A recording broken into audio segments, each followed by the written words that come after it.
Hello and welcome to the Patches In podcast. My name is Dom. I'm here with Hamish. That's a very nice, sensual, quiet sound. Hi, everyone. And I'm here with Hugh. I'm also here. It's me, Hugh. He just said that. I know, I'm letting everyone else know. He just wants to make sure that everybody can hear him. Oh, and he's right away, 2 seconds into the podcast, on his phone. Yep. As soon as it's not him talking, it's like, oh, I'm bored. I was checking my messages. You know, we need to get that TikTok. Like, we just have to have that inside our faces with the wee guy running. We just have that just planted on our face so you could have that. It's been a couple of weeks since we've last recorded. I think it's been... Has it been a couple of weeks? We didn't record last week, have we? I can't remember. I can't remember. I can't It remember. feels like a couple of weeks. No, would you remember? Was the last time you were that drunk? No, it was the time before that. No, I mean, I was. Yeah, it was. I can't remember. We did a Discord Did we take drugs before these? I can't remember, did we? Hi, and welcome to the podcast. Let me stop that. I think it's just, well, I would say it's been at least a week or so of like, well, I know in my experience, just been busy. Just like, I think that's maybe what it is. It's just I've been constantly just run back and forth with helping out in different branches. Like, so. Of a tree? Climbing trees, yeah. Trees. Got it before you. Swinging away. Checking for kittens and that. Yeah. Have climbed up there. You know, as the hero I am, you know. But Hugh, what have you been up to? You've been just sitting there shaking, ready to like... Oh, dying to talk. And we're dying to look at our phones. Right, So. Hamish is going to be happy because I'm going to talk about a game that he likes. Mm-hmm. For a change, wow. I know. First time for everything. Octopath Traveler For 2. fuck's sake. I'm actually quickly going to go over this. Honestly, again, really? No, like I two, thought you were like kidding. give me Fuck's sake. like a minute on this, right? Because Okay. you'll enjoy my pain. Oh, good. Right. Oh, okay, So, like- I'm interested. I am 98% complete that game, right? Mm-hmm. But there's eight characters. Octo, you can get it, Oh, I get it now. right? So what happens when you have a large party? You end up picking your 4 I you get like. drunk.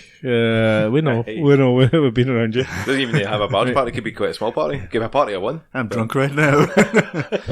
So I had 4 characters I kind of liked, so I kept them, leveled them up, get through the game with them, and the other party members I didn't really like, just left them kind of doing whatever they do when they're not in the party. Yeah, kicking rocks. Yeah.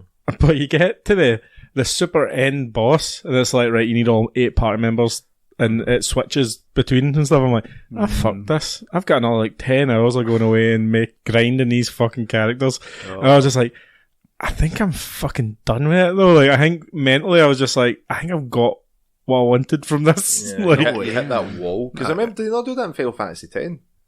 no, well, Final Fantasy X is slightly different. You can bring characters in and out as you please. But it's more like, see, when, not remember, it was it was one of the bosses that you had to get by that kept knocking away your party members, and then the other party members came forward. I'm gonna tell you a secret about how I beat Final Fantasy X. You didn't? You watched Jason do it? Yojimbo. Big Or Yojimbo?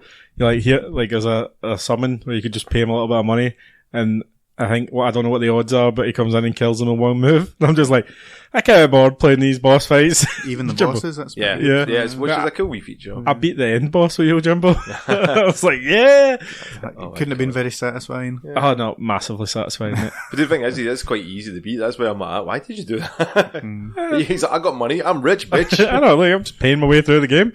Making Pay it to rain, win. you know. Pay to win. No, it was your fault it started. Pay to win, mate. I understand that kind of frustration. There was a few, like, again, did you play a lot of like JRPGs when you were growing up? Like, cause I've got a feeling, like, see if like something like that happens. I can remember that happening in Final Fantasy VIII. I'm sure there's like a random boss where they just pick random characters. If you don't have anything equipped on them, no GFs and that, he just has that menu. The menu Yeah, is you just get attack. only. And like the amount of times that just shafted you, and you're like, well, that's that run done. Yeah. You ran through this whole temple bit to get to the boss. That happened. It's all random. So you're like, I now have to train them up to a certain level and make sure they have a guardian force, so then I can give them magic just in case. Yeah. And then if you never had Squall in it, you always get angry because you're like, oh, He's always your most powerful the character. boy. yeah. Yeah. So yeah, I can remember like, but it never But- kind of alludes to it. Like, going, oh, by the way, you should make sure that you swap in and out and use different characters. You're like, no, It I like never works pointy like haired that, guy. though. I like Aye. blonde chick. I like. Everyone has their favourites. So. Yeah, and you always have these like tactics. You're like, these are the way I'm going to get through most battles. Yeah. And then it totally switches it for the last battle. And some people might like that, but I've got no more energy left for this game. Like, I'm like, now I'm mentally moving on to other things. So I think I'm done with Octopath 2. Unless I get an inkling for it and I go back and beat the last boss. Unless everyone just holds their hands up right now at this moment and gives you their energy like we do for Goku. Yeah, unless... Hold up your arms right now. Hands. Unless I can find a way to cheese through the last boss. Then... I don't know how you could spend all of that time and then just give up at the end. I think it's like 77 hours or something like that, yeah. So you only need, a few more? Like, 10 hours, probably. Can you not, Hamish, I don't even think it's like... power level them? No, I can take a strong person. Aye, but like I think it's the thought of doing that. Yeah. I'm wanting to play something else now. Done. And like I said, I might go back to it, but I also might not because Spider-Man's coming out. I'm playing this other game I'm just about to talk about, and then something else is coming. Well, no, I think it was actually the game I'm about to talk about. The DLC was released. Cyberpunk 2077. Yeah, that's more like it. And by the way, that was way more than a minute on Octopath. Yeah, Hamish has already drank like 3 beers. You get through it somehow. Wow, man, that game's changed, hasn't it? A wee bit, yeah. So have we all played it then? Like the update 2.0? I've not played it post-update. Right, okay. No, not yet. Not a real fan then. I played it day one, mate. So did that. Gave that shit back. So, like, my experience... so I knew the patch update was coming, so I booted it back up because I think it was 1.6 was like the last kind of one that they had there, and I just replayed like the first intro mission, and even with the 1.6, I was like, wow, they've actually really put a lot of work into this. Because I can remember, so I bought it, I think was it 9 months ago, and it was on Epic, had it on a sale for like 10 quid, and then they gave me a £5 discount, so I got it for a £5, and I'm like, do you know what, I'll buy it. They'll probably fix that eventually, and tried putting that up and everyone was T-posing and stuff. I'm like, this is funny. Funny game, still funny. So I did the update to 1.6 and I was like, I'll play it and see how that feels before going into the 2.0. And I was like, okay, it looks good. It's still a wee bit buggy in some bits there, but alright. But yeah, booting up 2.0, fucking night and day difference. Yeah. I was actually shocked how much I was like, wow, that is an update because I think the PC version's about 80 gig. And the update they had themselves was about 30. Yeah. So it was a lot of data. So the PS5, when I've got a PS4 disc, because I did the same thing, I got the special edition off eBay when everybody was hating on the game. I was like, yeah, I can tell the future. This is going to get better. Yeah, I'm investing. Play the long game. Yeah, CD Projekt Red are really good at implementing updates. I mean, The Witcher wasn't great when it first came out. Yeah. And then once it had all updates, yeah, it was great. So your PS4 automatically gave you the PS5 version? Yeah. So it downloaded. I installed the game ages ago to go, right, okay, if there's any update, it'll just automatically do it. It didn't. It was at 1.6, and I was like, this is weird. And then I had to go into a menu and click get PS5 version, and it downloaded 2.0. It was about 105 gig, I want to say, something like that. Pretty meaty. Yeah. Wow. When I opened it up, played it, I played that first mission, pick Street Kid. Obviously, that's like everybody's first, I think. Did you all pick Street Kid? Yeah. Alright, Corpo, mate. Corpo, of course you did. What? Just your personality, man. It's just of course you did. Of course you did.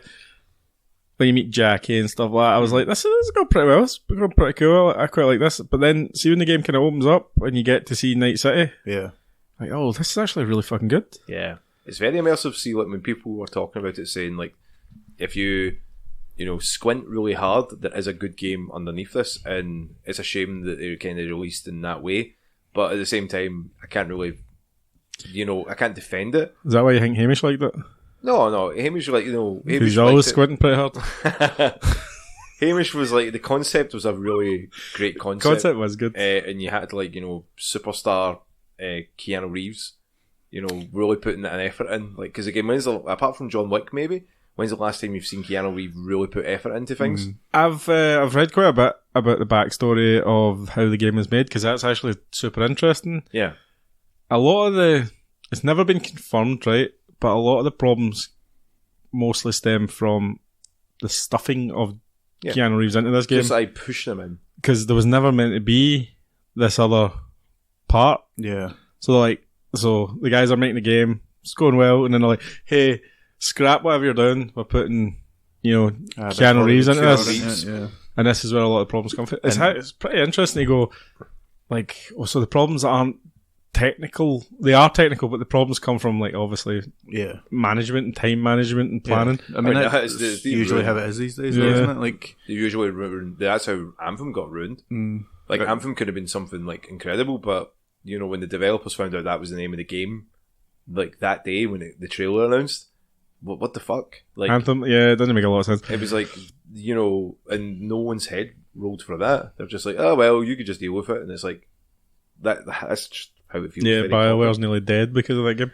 Yeah, that's wild. I'm about 20, 25 hours in. Met a lot of different cool characters. The one thing I will say is, like, I don't know if I'm playing this game the same way everybody else is. It seems super, super open. Like, you can go to any mission you want and continue down that line. That's kind of the point of an open world game, mate. No, but like some even open world games lock you out a certain other progression until you hit like there is open world parts of it, but you have to hit this progression point before you open this bit. At the beginning of the game, every cunt just starts phoning you. Hey, I've got missions if you want to just turn up. Are you? But you don't really play any Bethesda games or anything like that as well. So never played a Bethesda game, mate. Morrowind, Oblivion, Fallout. No, I'm straight. It is more. They are more kind of like that, where it's just you can literally go anywhere you want. It's not like it's not like Grand Theft Auto Open where there's a story, main story progression. You'll unlock the next island or whatever. So I get what you mean by that, but then at the same time, you can always lock yourself out in those types of games by there's always the famous one from Oblivion where you kill one of the kings and stuff, and it's like you've ruined the game. You can no longer do this. If you please reload the last save. That's pretty fucked up, man. I heard there's a few ones that happen in this 2.0 update. Like you can turn around and refuse missions, and they go, "Well, fuck you," then they kick you out of DLC, and you're like, "Yeah, there's money for this." There is like some bits where I'm actually like I want to complete the games. I want to see the best stuff, and then like they're like, "Make this choice," and I'm like, and I'm going for my character. Right, it's pretty cool. Yeah. Like so, like how big's you slung? Average, mate. I'm not. What am I bragging here? Like, your average 24 and a half. Average, mate. Average. Subway sandwich. I feel 19 inches of Venom, mate. I was so waiting you to say. I actually get like. I'm not super creative when it comes to creating a character. I don't get right into it. Do you ever make yourself, or do you actually pick something like outlandish at all? No? I look very generic as a character. I had some handsome guy. Aye, I look like me. You know what I mean? I always kind of imagine Hugh when he does creative characters. Like seeing the episode of The Simpsons where they made like a snow family, and Homer's just like at the end with the like he looks pure ripped. I always would think. Oh yeah, man. Yeah. Do you remember when UFC or EA did the Game Face? That was great. I loved it. I did Game Face, and I had like fucking Brock Lesnar's body. I took a picture. I was like, if I make this my Facebook profile picture, I had like a full head of hair, 6-pack, shoulders like fucking. I don't know what the shoulder pads that you get in American football just looked, mate, chiseled. I looked amazing. That wasn't really you. Yeah, it was. No. Had my face on it. It's got to be me. But I'm playing this game the way I think I like playing this game. Mm-hmm. I went down a few of the interesting paths. The one thing I will say, you remember playing Watch Dogs and they're like, hey, hack into this, it's cool. Yeah. And then you're like, wait, I've got a fucking machine gun. Why am I hacking when I can just blow these guys out? Yeah. I don't know where I was going. You'd rather blow the guys up than hack into them. You got to bribe them again. And then blow them up. I don't use the hacks and stuff as much as I probably should. Because I've got a shotgun that is amazing. It just blows people's heads off. And I'm like, I like using this. Yeah. I find a lot of the missions a bit easy because of that. Yeah, the combat I've always found quite easy. And even the hacks, I generally didn't use them early until you can buy like upgrades so that you can do more things. And some of them are quite cool, like you can make people like catch on fire and stuff like that. And then they are a lot more useful. But I mean, that's the thing about these kind of games is you can play it however you want to play it. Yeah, it reminds always like when I was having a play about with it. It reminded me of Deus Ex. Yeah, like very much like that, but a lot. They got accused of stealing a lot of the ideas, didn't they? I think they did, but then it's Deus Ex is more like political, and it's very much like about doing augmentations that are very much like if you're doing that, then you're more machine than man, and blah blah. It's more like that kind of what really makes you human. Where in Cyberpunk, it's all like, hey, these things are fucking cool. Look at the shit you can do here. Yeah. Yes. Look at my schlong. Look at my schlong. It's digitally enhanced. You know what I mean? So like you're having more of like a party with that. So yes, you're going to have similarities because it's technology, and like everyone's going to have like robotic arms. There's only so many things you can write when you're narrowed down into a genre. Blade Runner Yeah, The Blade whole thing Runner, is there you go. it's And all what's Blade that Runner. ripped off of, and what is that inspired of? You got to constantly. Neuromancer copy by fuck, what's that? Somebody Williams. Anyway, I'm not that smart. But you know, I mean, like, you're right. It's just like that's how stories are told. If we all tried to copyright everything that ever existed, we would be. You'd never be able to write in ever again. Yeah, we'd all be sad. But I think we're also going through this point. Oh, this is getting real deep. We're going through this point as like a race where we're going like, we could get better if we just like shag these machines and become like AI. When I say Hamish looks at that anytime he's on Diablo. that's like a euphemism I meant though. Like we're like if we Diablo, just Baldur's blend Gate, in with these machines and add these machines like to our lives will get better and easier with AI and like automation and all that. But actually, there's a bit of a nightmare behind it. But anyway, Cyberpunk really fucking fun Enjoying as it, well. Just fun. I'm glad you're enjoying it. Just it's generally the gameplay is Okay. is genuinely okay. It's better than I felt like a GTA. I stopped enjoying that gameplay loop. I enjoy this one better. Yeah. It's a lot more involved. Yeah. Less just a sandbox for chaos and more of like a living world. That's what I felt. There was a lot more like I don't know what the 1 or 1.6 version of this game was like fully because I don't have much memories of it, but like there's a lot of things going on around you. You can see a lot of people walking in the background, cars and all that, having their routes. I mean, like, you've seen, like, in the Unreal Engine demo that they did for the Matrix and stuff, like, how the technology that they've got there, like, cars and people will react to each other randomly through, like, simulation. Yeah. So, like, you know, if you've got something that's there, that stuff in the background that you don't really notice, but they've put it in there for the work, that so if you decided, you know, I'm just going to walk around the street and see if I can run into other people. There's I get quite into the storylines because they're quite visceral. A lot of the missions. Yeah. There was one where you were trying to find one of the characters, and they'd sold her off to some group of snuff filmmakers. And you see some of the things they do, and you see what they're like, and you're like, these are fucking evil bastards. Yeah. Usually, I'm quite quick with the combat, like getting with my shotgun, and I'm like just mowing people down, grabbing stuff, and moving on. But I was like, these people don't deserve that. Got my machete out, didn't I? You fucking murdering bastards. It's wild, isn't it? It makes it, but then that shows how good the story is. It compels you to react in that sort of, like, I would say, human way. Yeah, you get kind of invested in the actual story itself. And Which is so strange coming from, like, Cyberpunk, where it's all about technology and stuff, that you can still have that human reaction to... You know, you're not thinking it's fucked up, like man.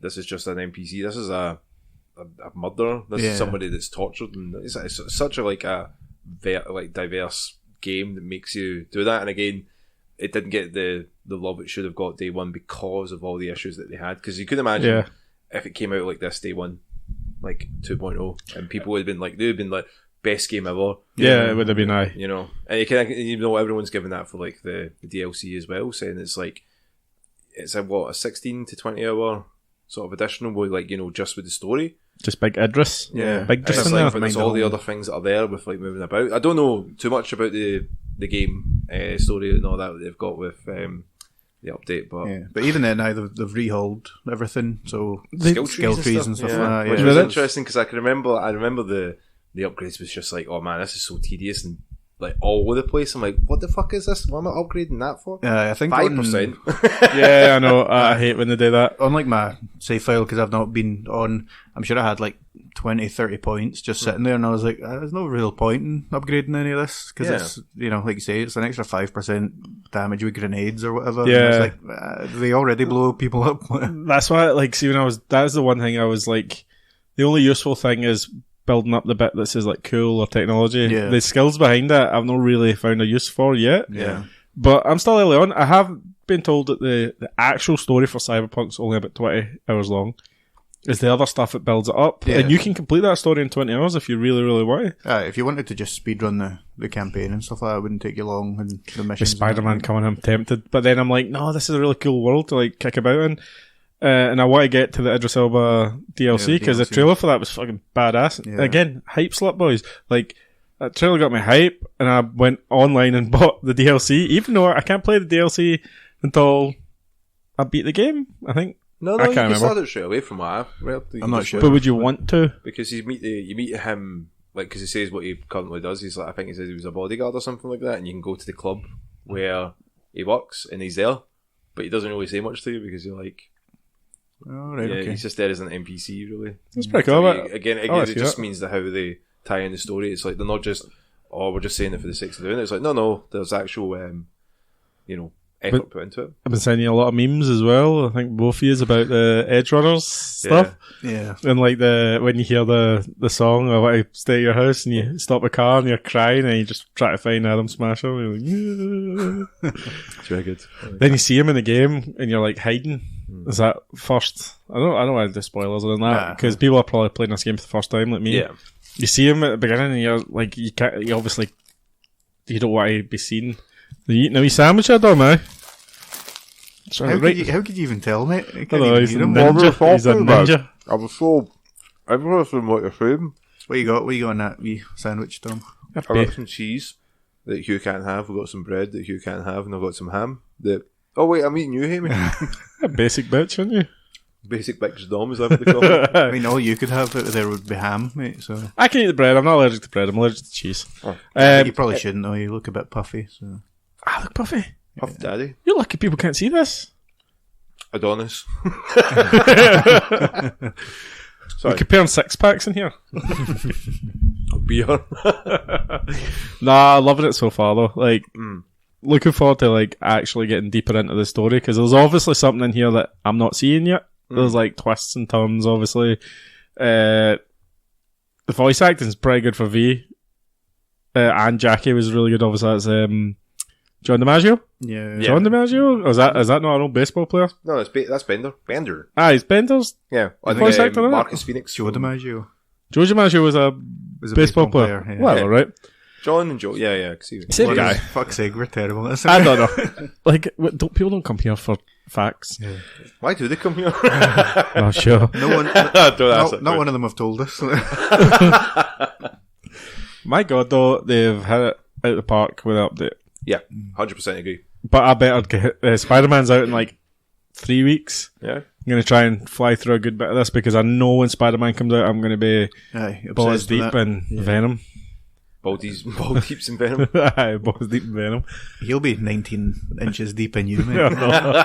I can't. Sideways. I know, like people probably heard this. That was a tweet that the UK PlayStation Twitter account put out, and it was like the statue for the special edition. Who was it? Me who shared that? Oh, I was saying earlier on, because it just popped up when I was like considering buying the collector's edition, and I just said, "Oh, the statue that you get with the collector's edition is awesome." Yeah. And then I think Dom, you said, no, I said 19 inches of Venom. Hugh, you said 19 inches of Venom. And, Yeah. yeah.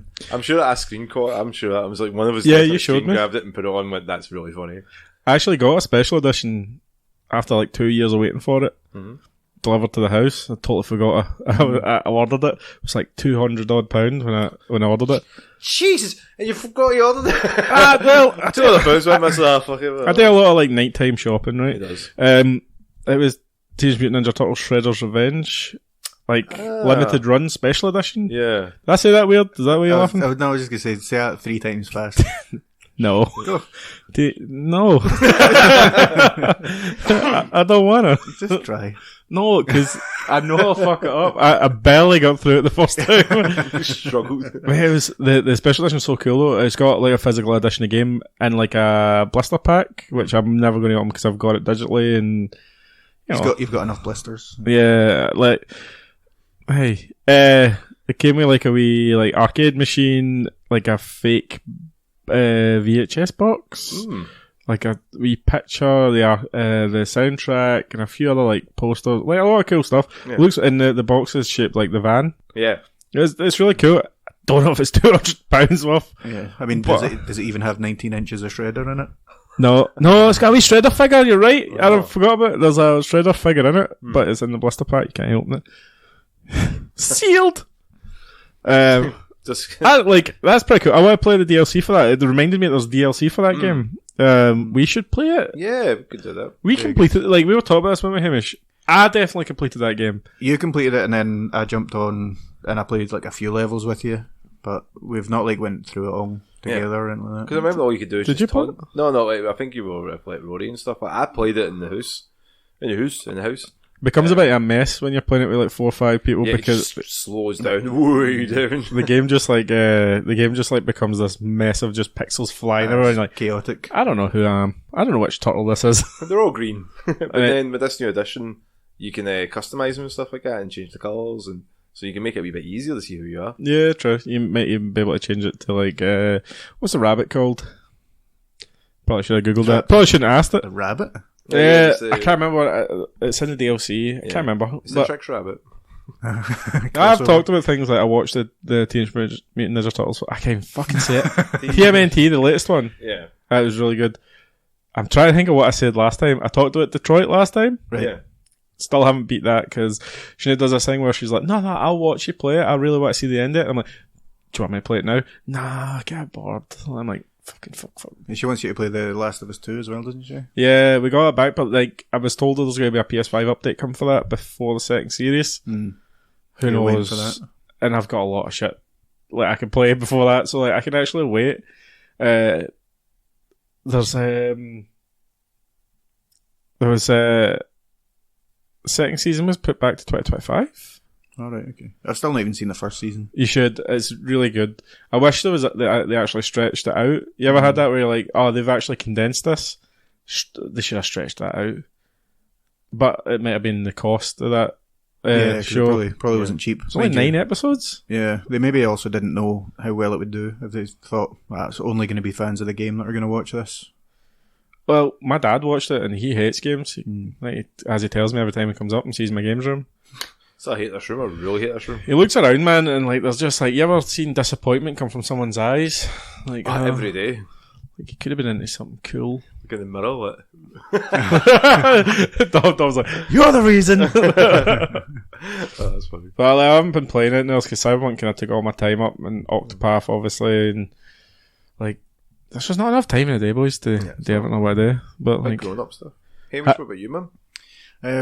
Are you sorry, Hugh? You don't finish yet? No, I'm fine. Don't worry about me, Don. That's fine. I mean, I've been talking for a long ass time, mate. I've talked for like 3 minutes. 20. 3 minutes. 3 minutes. I'm but trying to remember the TV show I watched. I'll come back to you. I'll come back. You continue. I'll think. So I was through in Campbelltown, which for people that don't know, it's kind of a small shithole. I always call them hick towns, like just everyone's a hick town. Mud people and that.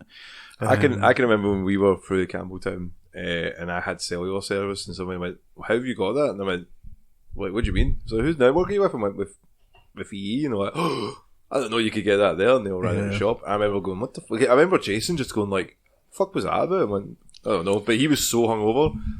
That was such a funny day. He's like, I shouldn't have brought him. I was like, Jason, don't say things like that. That's incriminating evidence. And now you've just incriminated them. Oh no! You could have made that story just them going, what's that?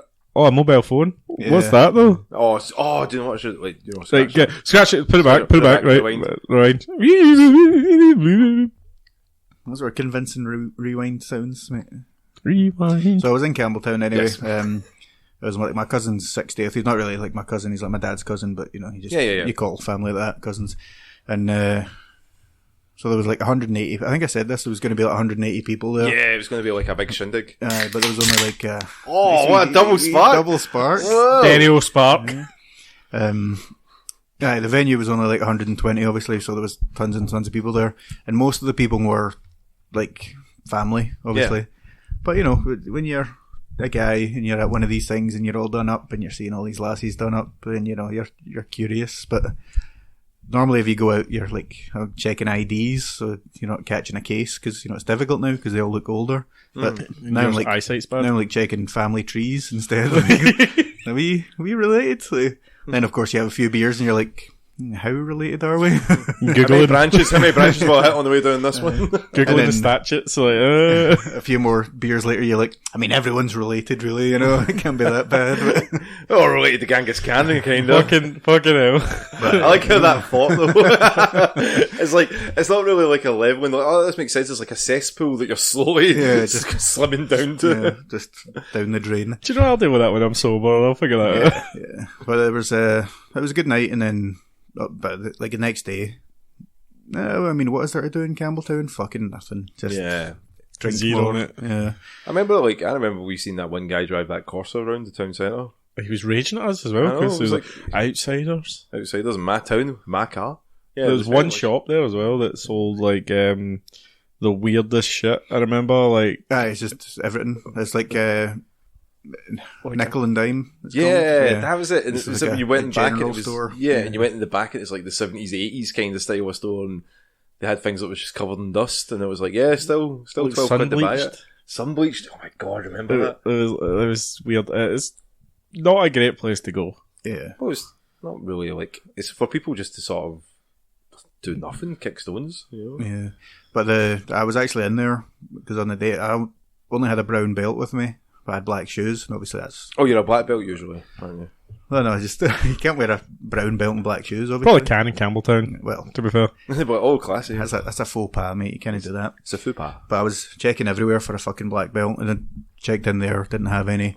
The only place I could find it was some like tailor shop, so it was like 25 quid for this fucking belt. Jesus. But the guy was pure weird as well. And he was just like a young guy, but I walked in and he's like, "Oh, you need a hand?" And I was like, "Just looking for belts, mate. You got belts?" And he's like, "Yeah, just over here." And then he like walked over, and then he stood like right next to me, just staring at me while I'm looking at these belts. And like, fuck, I better just pick something. Like, Maybe I wanted to do your inseam. maybe just. Mate, And you're out, seam. my mum made that joke as well. I was like, damn it. Women of taste. some definite cupping, you know. Just cough once. Aye, strange place, but Well, it was a good time though. yeah, it was fun, and family appreciated it and all that. And Do you know what upset him the most though? What's Do that? you remember I texted you that night? I don't remember. Like, you text me a lot and you message me a lot of memes and stuff, but in that particular I night? texted you saying I was having people over, Oh yeah, that's right. I was fucking. and you said no, and I was happy about that. But like, it was like one. he brings up just to say, I was happy. No, but, with like, the show. It was the one night that like groups of people come over that we'd been trying to get a party for a while. Yeah. And it's the only time Hamish had left the town. We're like, oh, shame you can't make it, mate. He's like, fuck you. not even groups of people, my friends. Ah, Hamish, that's not what they said. That's what we discussed. No, the only reason we did come up was because he was out of town. Sure it was. No, Is he gone? we had a good time. Our friend Kiwi was sick. Just want to put it out Of there. course it was. Kenny Handley's Jaeger. He was the only person that was sick. He's a little baby bitch. Hamish came over on Sunday. Ah, We went and got a pork katsu sando, which Yeah. is just a deep Holy fried. fuck. Mate, Tom, bruv. brah. They go get this sandwich, man. Mhm. Pork belly, Mhm. panko on it. Nice. Deep fry that bad boy. Nice. Put it on some white bread. Tonkotsu Sauce. Okay. A little bit of like slaw. Wait an hour. Just cabbage, yeah. Just. Wait an hour. No. It did take us an hour to get it because the place, I think there was a wee TikTok that went around, so it's like the place is viral now. And we picked a bad day to go because there was a marathon and there was some like dance thing Oh, as yeah. well. All the dance, like mums, no, that like crazy stupid dancing that all lassies do. Like, and they were like, oh, mate, they're all the worst people, man. Aye. I'm all, putting it out there, man. I don't give a fuck. all the mums are slags and stuff like that. Yeah. Get, Oh, fuck it. I was like, oh, no, Jesus. I'm taking a high Hamish is like, I'm throwing this right over. come on, just stop. Like, pull the plaster off. Yeah, you this were- is what you really feel here. You were thinking it, mate. I just This- have the balls to say it. This place had like, it didn't have a big menu. It was very specific things they did, right? It was Does it like, have like food, snack, drink? No, there's just like 6 things or it something. was like that, six you know? things, but Oh, if they do things well, then yeah. it was it's a specific place you go, but there was like so many people in front of us. We were like, right, okay, fine. Got to the front, and this one was like, "Can I have chicken and boiled rice?" And I'm like, I'd never felt such rage in my whole life. Like, you fucking waited in this, like, you could have got fucking chicken and boiled rice in any Chinese Yeah, you can restaurant, go anywhere. and you waited in a fucking queue to some place that's like sells very specific things, and you're like, hey, see all the flavour in that? Remove Yeah, just take that. that. A Take a plain shit, chicken yeah. and rice, please. Boiled. Oh mate, I was gonna headbutt. Like, honestly, I thought about it and I was like, no, the sandwich is close. The sandwich is close. We got to the front of the queue right after like half an hour of waiting or something like that.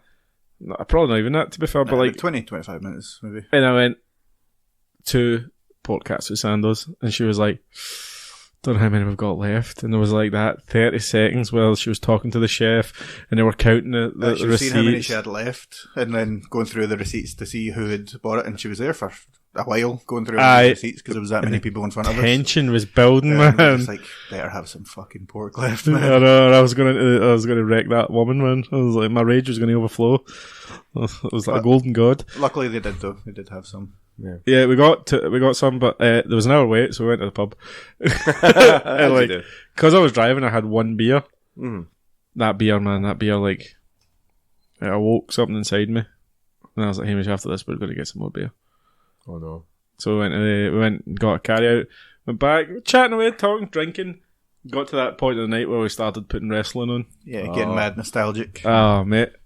Looking at Christian and how he hates dead dads. Yeah, he's having the best time in the AEW. Mate, he's got a combat turtleneck. Yeah, how does he pull it off? I don't know. He's like he is like that's the a huge best dressed man in wrestling. Like he's always been like anything he wears, apart from like the nappy he wears when he's like wrestling. He wears like, It's like a weird, like a weird jockstrap thing. yeah, it's just that's like apart from that, he's Except like his balls, he's isn't the best dressed guy in wrestling history. But obviously what's more exciting than that is Edge is now in AEW. Yeah, he's pal. The boys are back. The rated R superstar. He copyright everything. Like Mark Tremonti from Alter Bridge gave him Melalingus as his theme song, so you Nice. can take that fucking anywhere. That's pretty cool. Yeah, there's a whole like Edge and Christian Hadler podcast, and they talk about the story about meeting Mark Tremonti and stuff. Well, Edge talks about it, and it's like got to his house and I dropped like a crate of beer at his front door, and fucking went everywhere. But aye, Good start. it's cool to see something like that because now when we grew up, we only had WWE. We grew up? When we grew up. I had TNA, Dom, don't. No, I'm interrupting you. We had TNA. Right, you're interrupting Well, that me. was I'm trying to a bit make a point.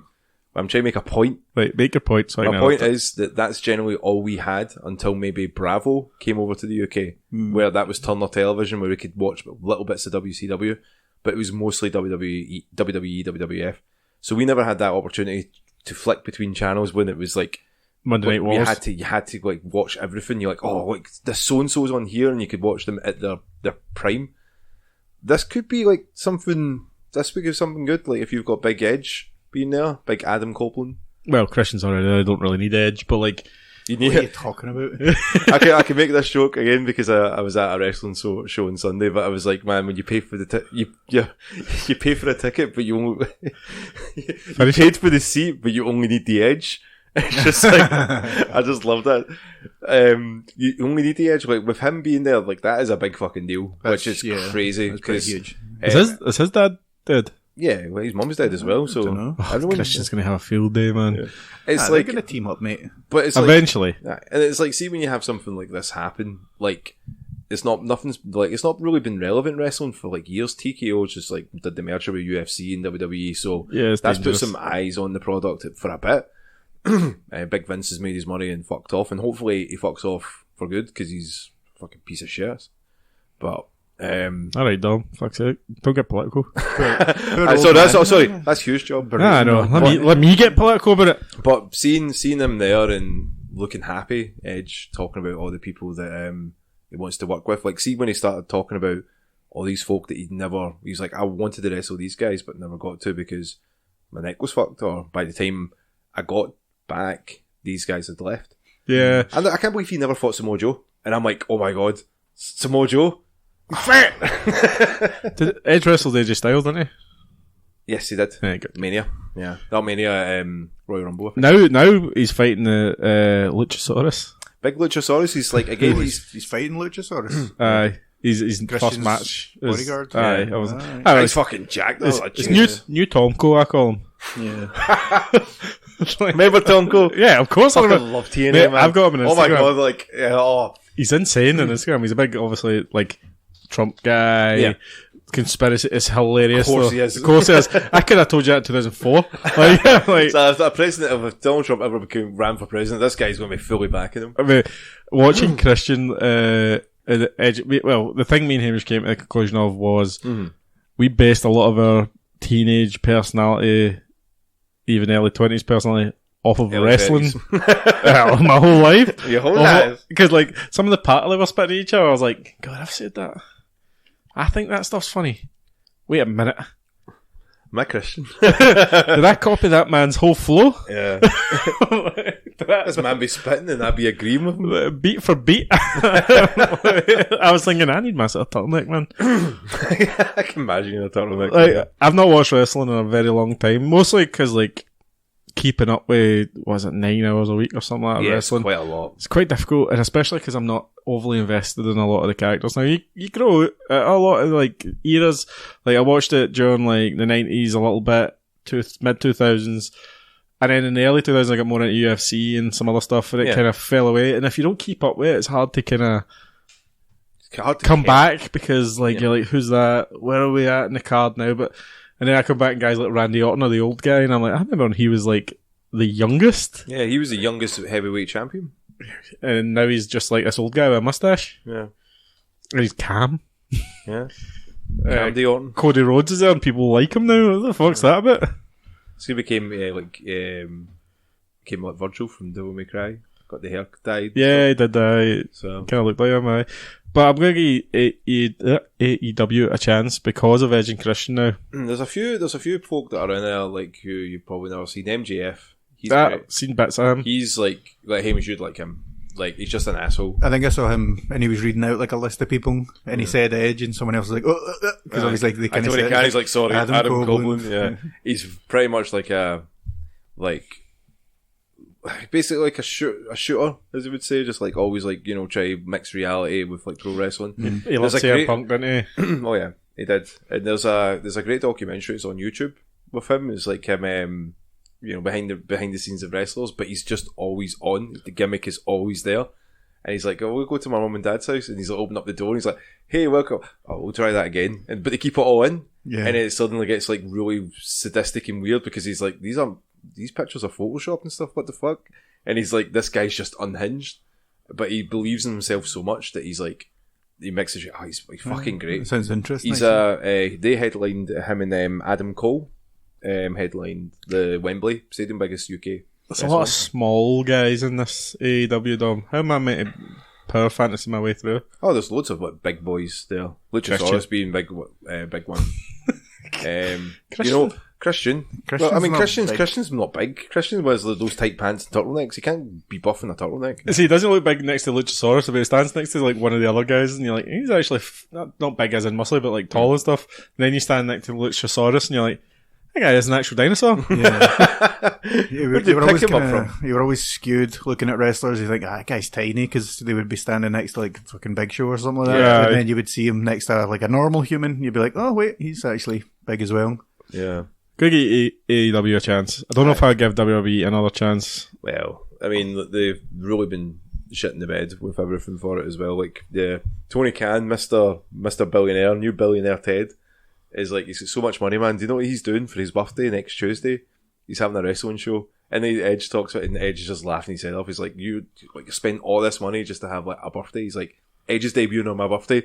You can see him just like marking out. I don't know, like, honestly, when people joke about him taking coke all the time, but I could totally believe Tony Khan's a cokehead. So if you watch any of his, most guys are when they've got that much money. He's like sitting just like when you hear him see him in interviews and stuff, and other people are talking, you see him just like staring like this.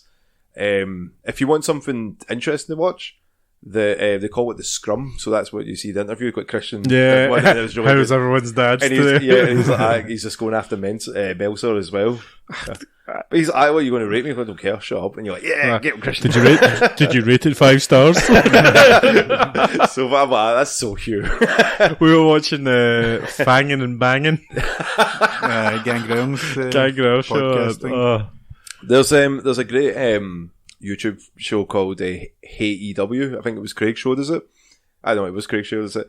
And it's basically a guy interviewing the wrestlers that are there, but just taking a piss out of them the entire time, like just making fun of them or bringing up road stories that they don't want to talk about. And you see how they react, because the wrestlers don't have any idea what he's going to say, but know that he's it's not like scripted or anything. Yeah, and you see him going, "Oh, you fucker," and you fucking say it. Like he does that with Jeff because of Jeff Hardy with his DUIs and stuff. It's like, how's it feel to be like, you know, you might be the more entertaining brother, but you're definitely the troubled brother. He's like, and then Matt's like, let me try to cut in here. So it's like shit like that. And that sounds quite funny. Yeah. But the scrum sort of interviews for it as well. If you want to watch one that's pretty entertaining, watch CM Punk's one, where it's just him torpedoing his career as like the the OSW boys say. It's like a kind of... He's done that like 4 times now. Well, no, this one you can literally see, like, why is he saying this and why is Tony Khan sitting here saying nothing? Like, this guy's like you fucking cut him off. I'm not like... So, see when, like, my mic was not near my mouth. See when they're like, oh, CM Punk's difficult. Oh, really? Yeah. Like, oh shit, I didn't know. Really? Except every cunt knew. Every cunt. From the first time they met him, they were like, this cunt's difficult. I think apparently even before he went anywhere, everyone was told stories like, I don't think you're going to like this guy. So, yeah, like, suppose he's like, if he likes you, you're great. But if he takes a disliking to you, you're fucked. Like, see when you see him in interviews and the way he talks and stuff, you can get, he's a very talented guy at what he does and stuff like that. Yeah. But he's very just a CM Punk guy. Yeah. Like, I'm amazing, I'm me. Yeah. and like guys like Triple H are like that, where they were like, I'm a Triple H guy, but they also knew the value of surrounding yourself with people, whereas he doesn't. And that's what's fucked him. Yeah. Because he's not as talented as he actually probably thinks he is. Yeah. Because is he on the level of someone like Edge? No. Edge can't pull that shit. No. Yeah, I mean, like, Yeah, Edge so could if he never can't, pull that either. Yeah. So, the fact that his second company that have went, nah, don't come back. Yeah. Well, sacked him rightfully so for Who- attacking everyone. Was it, what's his face? His name's Jungle Boy. Oh no, his dad's dead, isn't he? His dad's dead, like Christian mentioned. Aye. But Don't he want was, to be a father he was- figure. It's, what's his name from 90210? And he's Krusty's cousin in The Simpsons. What's his name now? Krusty's cousin in The Simpsons. Krusty's cousin. You should know that, Hugh. You're a Simpsons fan. You love Simpsons. 90210 was like... He was in never Family saw Guy as well. 90210. Fuck, what is his name? Anyway, that's his son. So he's basically been like in all the wrestling shows. Oh, so is he's a that big WWE fan. And he was like, you see him like on all the vignettes, and he was like, because like he's gone as well. Jungle Boy, he got like suspended for Not having a dad. Yeah. not having a dad. No, he got suspended because he was part of the CM Punk thing. Oh, right, okay. Luke Perry. Luke Perry. It was the two Lukes, wasn't it? They were on 90210. I don't know why I know that. I think it was a Simpsons But thing, actually. Luke Perry was like, it was his dad. And it's weird when you see people like their boys big into wrestling stuff. Like it's like David Arquette, like him doing the hardcore scene a couple of years ago. When you watch that movie, yeah, like the it's- one it's about good. David Arquette like trying to be a actual wrestler, Yeah. and like Courtney Cox is in it, and she's like trying to support him, but Yeah. like knows like she's like, yeah, I support you, but are you okay? Yeah. It just sounds like the Friends episode with where John Favreau John wants to be a Favreau UFC wants to- fighter. yeah. And Tank Yeah, Abbott beats smashes Tank, him. yeah. Tank Abbott. Good old Tank Abbott. Remember, like, did you hear there's booking stories about him, Tank Abbott, when he was in WCW? When, like, I think it was Ric Flair or something. I don't think it was Ric Flair. It was somebody that was booking it said, yeah, let's make Tank Abbott WCW champion. And so, because they suggested that, they got sacked. I'm like, that's amazing. Yeah, because As it should like he had Yeah, no so- real personality outside his drunken biker look, which worked in UFC and stuff like that. But even eventually, there he was found for not being super talented. He was just Yeah. a big tough guy. They only signed him because WWE had Ken Shamrock Yeah. and Yeah. Dan Severn for a little bit. Yeah. But then Ken Shamrock was amazing.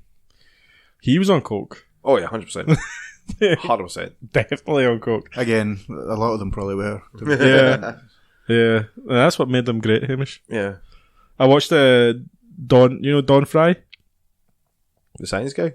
No, Don Fry, the Tom Selleck lookalike. Oh, right, That was yeah, MMA fighter. Uh-huh. And he said that he didn't fight one fight without taking, like, opioids before it.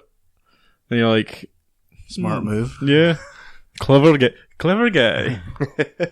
But he did a lot of wrestling and stuff like that as well. And he says, like, wrestling was way, way worse for him than fighting was. Hmm. The injuries he got from wrestling were far worse than any injury he ever got from fighting. Yeah. It's wild, isn't it? Yeah, it's because like wrestling does so much to you. Like again, I was at a wrestling show on Sunday, like an independent one. Oh, that's nice. Watching one of Angie's pals, or I would say one of my pals now. I would say they'd be nice, like, Oh, would you? doing some wrestling. He wrestled a main event. Which What's was his name? Promote him? Promoting. I was about to say his actual name there. Oh, what's he going under? Oh, Doesn't sound like much of a friend, does he? I know, terrible friend. Or a wrestler, if it, doesn't even know Oh, his it's name. it's independent stuff. Like, it gets shown over like in Europe and stuff because they were filming for it. Like I've never seen. Are we not in apart Europe? from, no, we're not anymore, mate. What show was it? European, IC Dub? It's not ICW. No, it was like Icelandic or Copenhagen. Sorry, I think Copenhagen Pro Wrestling (CPW). CPW. It was a great wee show, you know. And some of the stuff, it was like you can see, like it was like literally like kind of bingo hall-esque. Yeah, you know, that kind of feeling. Been to a few of those shows, and they're pretty fun. Except you feel a bit exposed there. Mm-hmm. You're like, am I cheering at a wrestling show? Like you catch yourself like, good laugh. Am I a child? You're not the only one cheering there. Like. Aye, well, sometimes I was. So it goes under as Fulton King. Phone King? Fulton King. So that's King. Dom's name. Yeah. Dom's name's Phone King. Fulton King. Yeah. No, I'm not a good... I can't wrestle for shit, man. I couldn't take like a back bump. Who speared me again? Was it you, Hamish? I think I speared you, yeah. And then I fucked my back, and I was like, ugh. That was onto a crash mat. I know. So I was like, wow, I fucking... You're not meant to take the impact, Dom. You're meant to fall over. You're supposed to break. You know what? I'm just going to take this. I'm just going to take Hamish running into me as a spear. I was distracted though. It was a work, brother. We did a lot of wrestling when we were younger, and it was dumb. Yeah. A lot of dumb things. Yeah, we used to even write like storylines and shit like that. Like, you know, I'll come out right, and then I'll hit you with this, and you're like, I'm not sure I'm athletic enough to do that. I'm not sure I'm athletic enough to hit that move. I just don't trust you enough to hit me with anything. Yeah, true. Did Grant ever tell you a story when we were setting up the boxing ring in the gym? No. And how we were dicking about, like we've set it all up because it was. I think we were just the kids' class had just finished and we were just messing about. And I was like, "So what do you want?" He was asking, "So what do you want to do for it?" I was like, "I just want to just get fit and stuff like that." He says, "But you know, it's like interesting. It's like this is kind of like what they would use in the wrestling." He's like, "Oh, have you ever taken a wrestling move before?" I went, "Well, not in the ring." I says, "That sounds like a very Grant story. You're going to get hurt." So Grant was like, "He says, like, what kind of moves do you do?" And I went, "Oh, well, there's Angle, Kurt Angle. He uses this move called the Olympic Slam." Says like, I can probably take that. So I did a back bump, like just fell back, went, right, no, that sounds good. He's like, okay, we'll try doing that. So he swung me, but Grant's a strong guy. Yeah. So he fucking threw me, man. He also likes hurting people, though. Yeah. Bang, like that, knocked all the wind out of me. He's like, are you alright? I went, aye. Are you really? Oh. Was he laughing at the time? Yeah, the big smile in his face. He's like, and he lifted me up and he's like, I'm like, I don't think I could ever do that. And that was like, yeah, Grant's strong for that, but you could, no matter what you could do, you would try to break your fall, it's still going to fucking suck. But again, you hear all the stories from when they talk about, like, how to take the impact properly. You know, after a while, you get used to it. Like, the ring rust goes away, and after a couple of hits, you're alright. But they always mention it's like getting hit by a car. And I went, I don't want to keep getting hit by a car. I don't want to be hit by any car. Yeah. Closest thing I can think is like when we used to do like jiu-jitsu and wrestling, like actual wrestling, is see when you get taken down, it's the worst. Yeah, because it's with the Greco-Roman, it's like the impact, you like slam into the ground because it's violent, but then eventually you get like, as you're getting it done to you, you can feel the movement, and you go, right, I know how to land on this now. Yeah. I know how to land to make it better for me. Yeah. If it's not a surprise, if you're surprised into it, then it sucks. Yeah. But like if you know it's coming, you can like even you do the break fall. At the gym, that. we did practice break falls, but like that was on us, mats. Yeah, that was us practicing it as well. Like you know, I'm just gonna fall back. Hey, Hamish, I'm just gonna slightly push you or like double hook you. You're gonna impact by slamming down. You're like, cool. Well, obviously, if you're sparring, then you're not gonna know that someone's doing it, or you might not realise. Hamish broke a wall. No, me and Hamish broke a wall. We were like trying to take each other down. Fucking slammed straight into the fucking wall. Broke the like. There's like padded bit. Yeah. Bang, and then the padded bit like just came off the wall a bit. And we're like, oh. Quite often you would see like, say there was, you know, maybe 5 or 6 pairing off. Yeah. And, you know, just kind of light going, and then me and Hugh would just be fucking battering each other, throwing each other around. I've waited all night for this. I've waited all these other people don't matter. I'm gonna kill you. Puts in the mouth guard and like, let's go. I'm gonna fucking kill you. Aye, so that's where you get your rage out. Yeah, I would say so. But I can remember, like, you see, anytime you have a lot of respect for people that can do the wrestling and stuff like that, because you know, even when people go, oh, it's fake, it's all predetermined. Yeah, of course it is. Like, they're not trying to go out there and try to hurt each other. They're trying to tell a story, and I always make the connection with like what wrestling is really. In reality, it's ballet. I always say like violence ballet. You go to see movies; they're also fake. Yeah, it's like a soap opera, you know. But if anyone thinks that they don't get injured, so it's like, look at all the stories that you hear of all the injuries that people get, and then when have you ever spoken to like a retired wrestler and been like, oh, so you know, any injuries? Nah, it was fine. I mean, it was good. It's never ever happened. Ric Flair's still alive, but that guy's been drunk for like 48 years now. And he's also wrestled with Incas. I keep saying that anytime Ric Flair's mentioned. He's like, you see him in the like, you know, in pyramids and stuff like that. It's Ric Flair just like hitting somebody and woo, right across it. Ric Flair was old when we started watching wrestling in the early 2000s. They were like, oh, look at this old man. And then you're like, oh, he's still going. You're like, fucking what? 23 years later. He's the Ozzy Osbourne of wrestling, I suppose, isn't he? Like, how is he still alive? We were watching the old wrestling stuff and we saw the Carlito running. Oh, yes. I was a massive Carlito fan back in the day. Yeah. And he was just I never got it, man. I think you were like, oh, they want to bring him back now?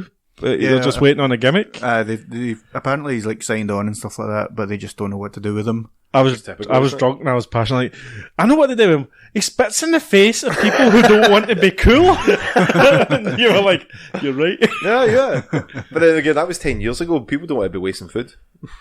Mate, someone would fucking complain about it. Or like, so much bigger now. You can't spit at people after COVID or something like that. Yeah. Like there'd be issues with They'd get spat right in the face by Carlito Man. Yeah, He'd exactly. be like, well, you they'd said? be wearing a mask and be like, I pulled down the mask and spit in their mouth. Just a big apple right in their face, man. with a COVID test in his other hand, like, oh, it's negative.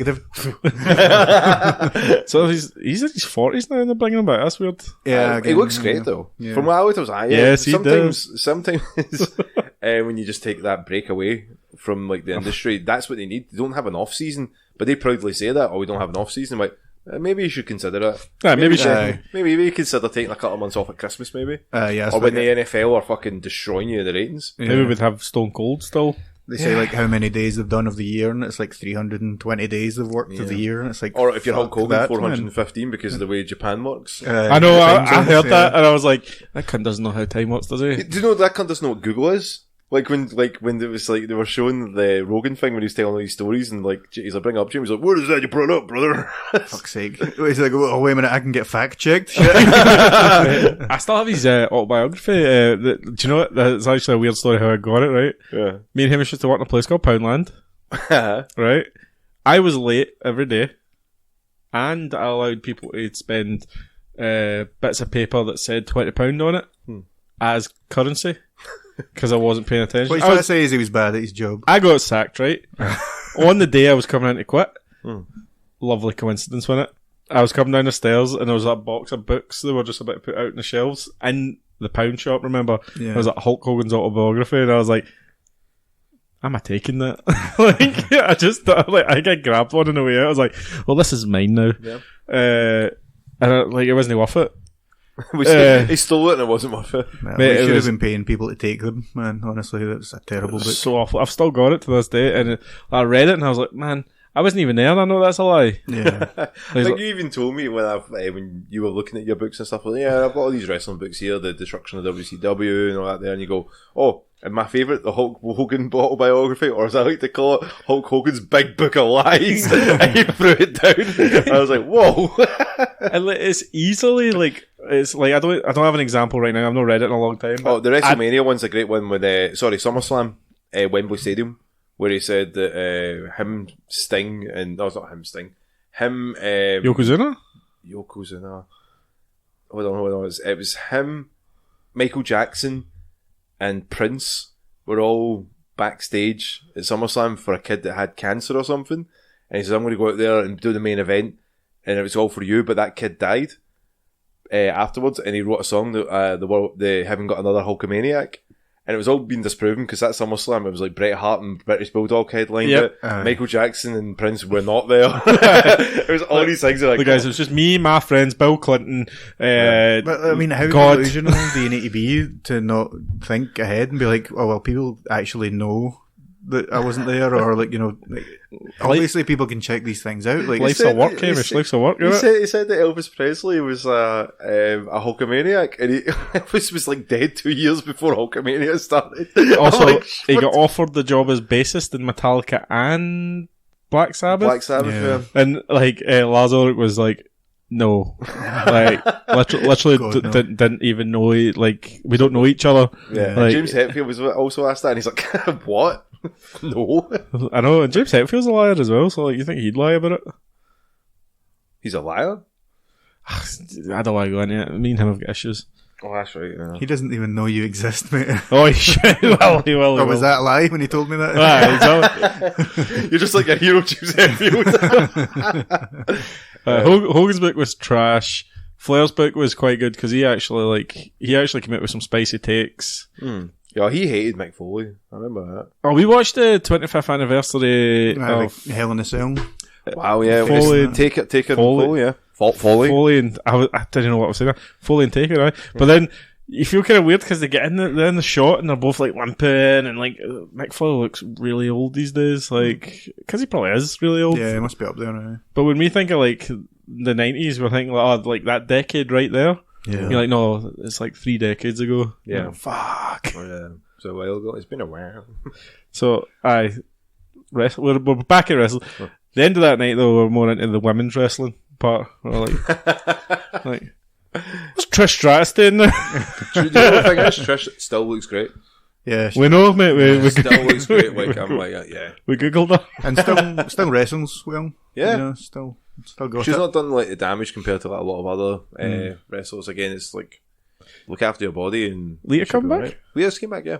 Lita looked quite rough at the last Mania though. She was. I think I've talked about that. She was quite out of breath and stuff. But She hadn't been wrestling for ages though, had she? so I can't really be like, oh, for fuck's sake, you know, I could talking from a man that took one fucking bump. You know, I can't fucking say shit. Dom's like took one slam and he was like, my That's career's it. over. My career's over. When it started, I'll never be the youngest world heavyweight champion. I was looking up at the start, looking up at the lights, like, that's all I'll see. Do you know what? I can imagine it. Like knowing Grant, he was like, I'm gonna fucking slam this good. Like he was just like, I'm in the mood to hurt somebody. What I'm thinking is because I was like quite a bit taller than Grant. Maybe it was like, oh, it will be like from when I sort of reflected back. I went, oh, maybe he was thinking that I'll be like that, but I was quite light as well. Does he know that he's meant to control your landing as well? I think so. I'm Like, pretty 'cause sure he went down with us as well. Like when he did it, because I showed him the video and he was like, "Oh no, I look simple enough." That's kind of like a Greco-Roman shoulder Yeah. maneuver. So he was like, "Yeah, but I'm standing up rather than." Did you pick Kurt Angle because he looked like Kurt Angle? Well, it's because he said like it was like with the Greco-Roman and the jiu-jitsu. I was like, yeah, I was like that seems easy enough. Like backdrop was going to be one or a belly to belly suplex. Belly's painful, man. See, Don't do that. See, that's why I was like, what was? He's like that one probably looks the safest because you could break your fall. Yeah. I mean. And he's right, I did break my fall, but I also knocked all the air about. You know, it's like, what's that line? Who used to say that? Like, Richard Pryor was like, all the air in my body at the one time said, fuck it. Fuck it. I'm pretty sure though it's just because, you know, Grant ran an MMA gym and you were like, oh, it's a wrestling ring, and he's like, it's a fucking boxing ring, I'm going to slam this prick. Well, after I helped him set it up, I was like, I just was jumping him. I was like, it's pretty solid for it as well. It was like, I'm like, it feels like, you know, it's not a wrestling ring, so maybe he was like, that fucker. Yeah, Do you know what's so funny about this whole thing? He's got a large matted area that he could do any slams he wanted on you, and he's like, do you know what? That's really fucking hard wrestling. Well, because it was the bounce as well, because boxing rings are quite bouncy as well, so that's why I was like, and again, it was probably a good idea just to check for the impact for it. Make sure if I slam him down and the whole thing fucking falls in itself, at least then we can build it back up, or you'll be like, I'll build it back up, well, Dom's just lies in the middle of the ring. Like a big show straight through it. I was always wanting to do the wrestling training, but it was always too far away. They've got a couple of wrestling skills now, like Too old now, Dom. I don't have it. I don't have it in me. When we were looking into that, there was one in Glasgow, but obviously we lived quite far away, and I don't think we drove at the time or anything like that, so it would have been a nightmare to get to. And well, they still do it like now. Like they had all the promotion and stuff, like because they are looking for people who come in. But I said I'd just do like I would be a promo guy, I guess, or a manager, so I get to just hide away, not get any damage, but slag everybody. Jimmy Hart. Jimmy Hart. You're looking very Jimmy Hart these days. Jimmy Hart. Yeah. Baby. Wait till he Googles picture of Jimmy Hart now. Just put my face on it. Hey man, he's doing really well actually. There's a guy I watch on YouTube who talks a lot about like big business and stuff. He's a big guy, smokes cigars and stuff, and he's like, here, I've got my pal Jimmy with me, and it comes round, and we Jimmy Hart's there. I'm like, wait, Jimmy Hart, what's he doing? He's like, hey, baby.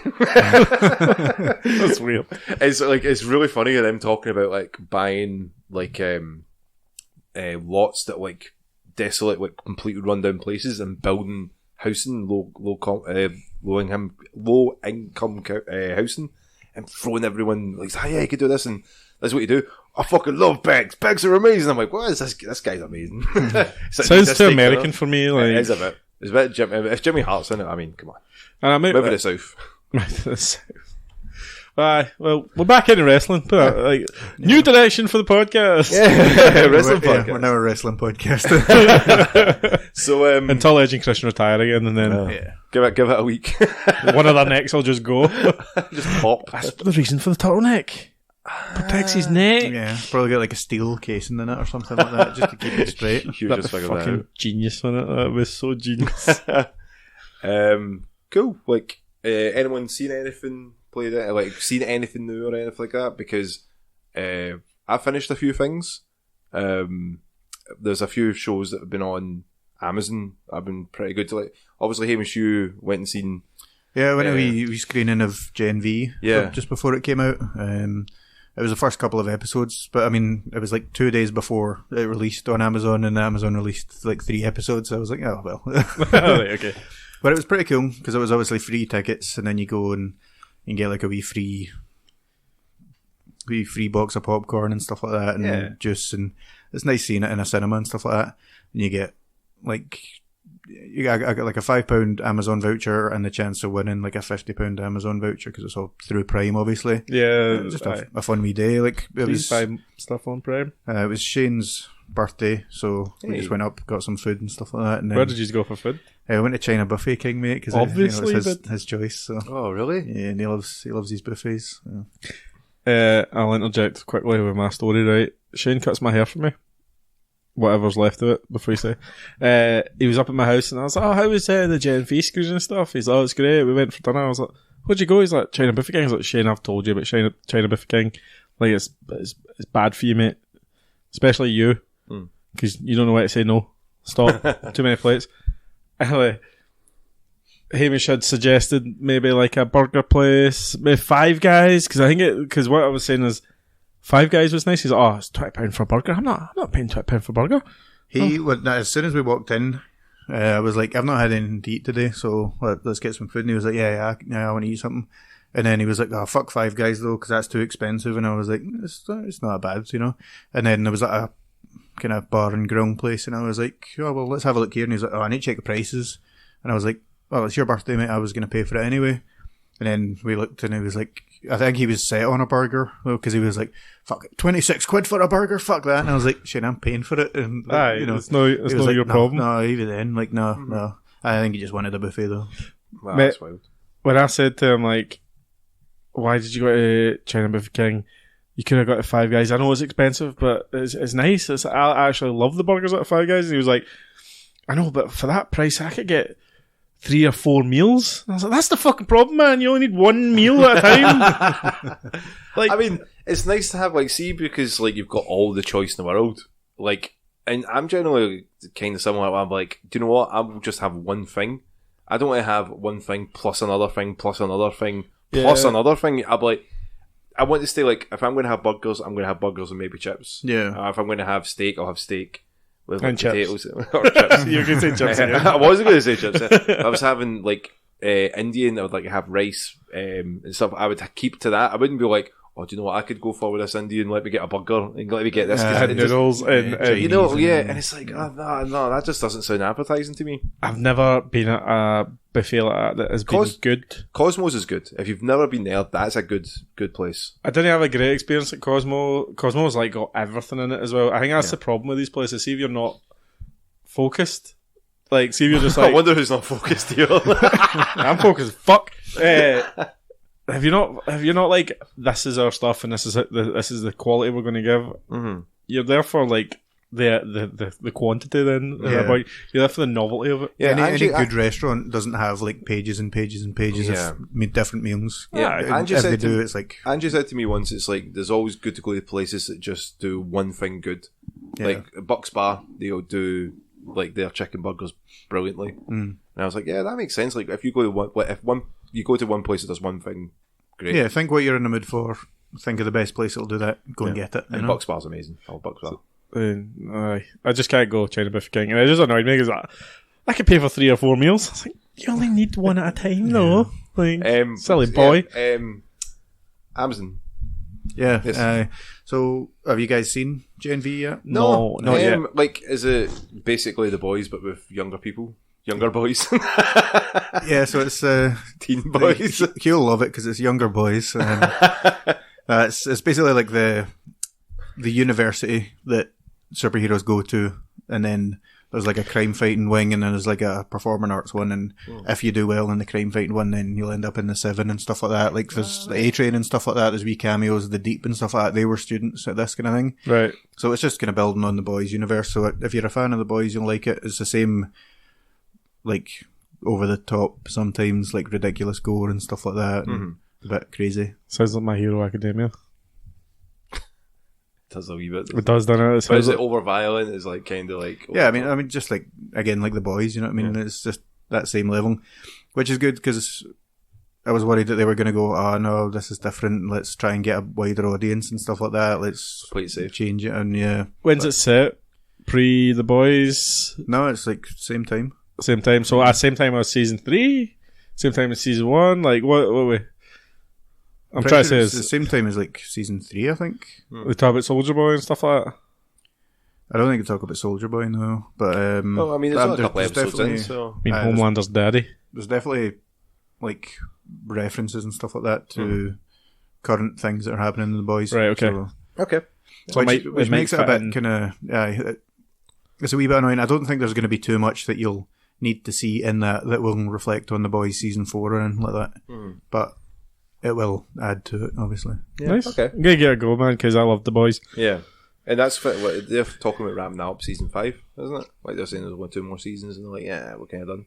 I think they said that, but how many shows have said, like, oh, we're only going to do so many seasons, and then they see Breaking Bad, that Breaking paycheck. Bad was a big one as well. Like, that got like loads more seasons. But that stuff was great. I like Breaking Bad. 5 seasons is probably your best bet. That's like 5 seasons is the nice round number that usually ends in a good ending. Yeah, and then it kind of starts dropping off after that. Like, if you start reading season 6, 7, 8, unless it's Always Sunny, it's not great. Yeah, I was watching. I've got back into Brooklyn Nine-Nine, but I just watched like the last season of it because I was like, I don't really remember this.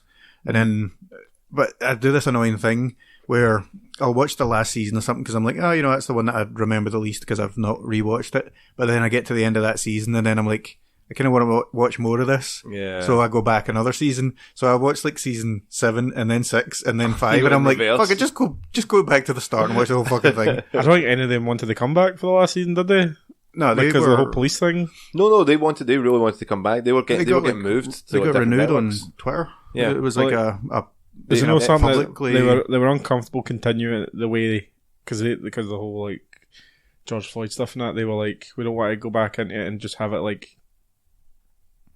I don't remember. Like, did we talk about it before? I think so. I think we have. Because I just know that who's the one that you really like? Rosa.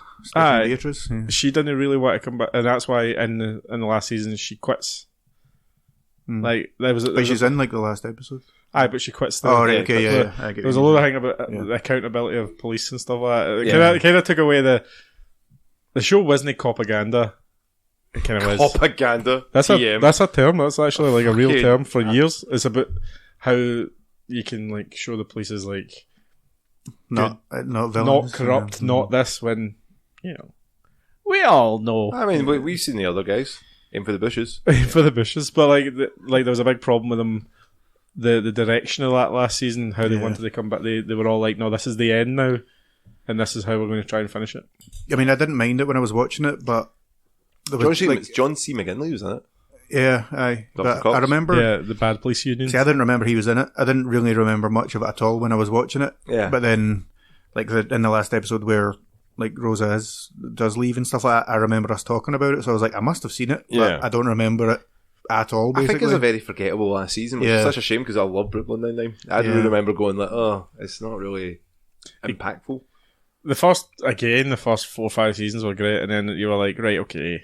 We've probably seen everything of these characters now. It's not Always Sunny where you're just like, these are all assholes and I love them. They can go on forever. Like the latest season, like, you know, I've just seen a clip of it as well. Like, it's like it was Frank and Charlie, and they have opened up the room door that has now been opened, and it's like a whole new room. And he's like, well, we just been living in here. It's like, it's too many doors. Then we've got that door open, and then like they all come in going like, wait, there's another door here. And Charlie's like, fine, fuck it. Well, I guess everybody's going to walk everywhere. Yeah, a whole other bedroom. I always wondered we've why lived in here this entire. It's got a bathroom. his apartment was like one room with no bathroom, and he's like, there was a bathroom and a whole other room, and he's like, I just don't like it. Yeah, it's just such a Futurama Bender kind of like idea. Oh, it's brilliant. I love it. I love how those characters never learn any lessons. Yeah, it's great. Dom, you've got your phone out, and I'm it's just anxious more like, to know what you're... Oh no, it's just more like I'm just trying to remember like a couple of things that I've watched in that.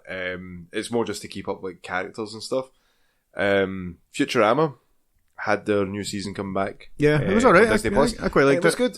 They had maybe one bad episode, which was like the kind of they kept telling different stories. Yeah, and the different styles and that.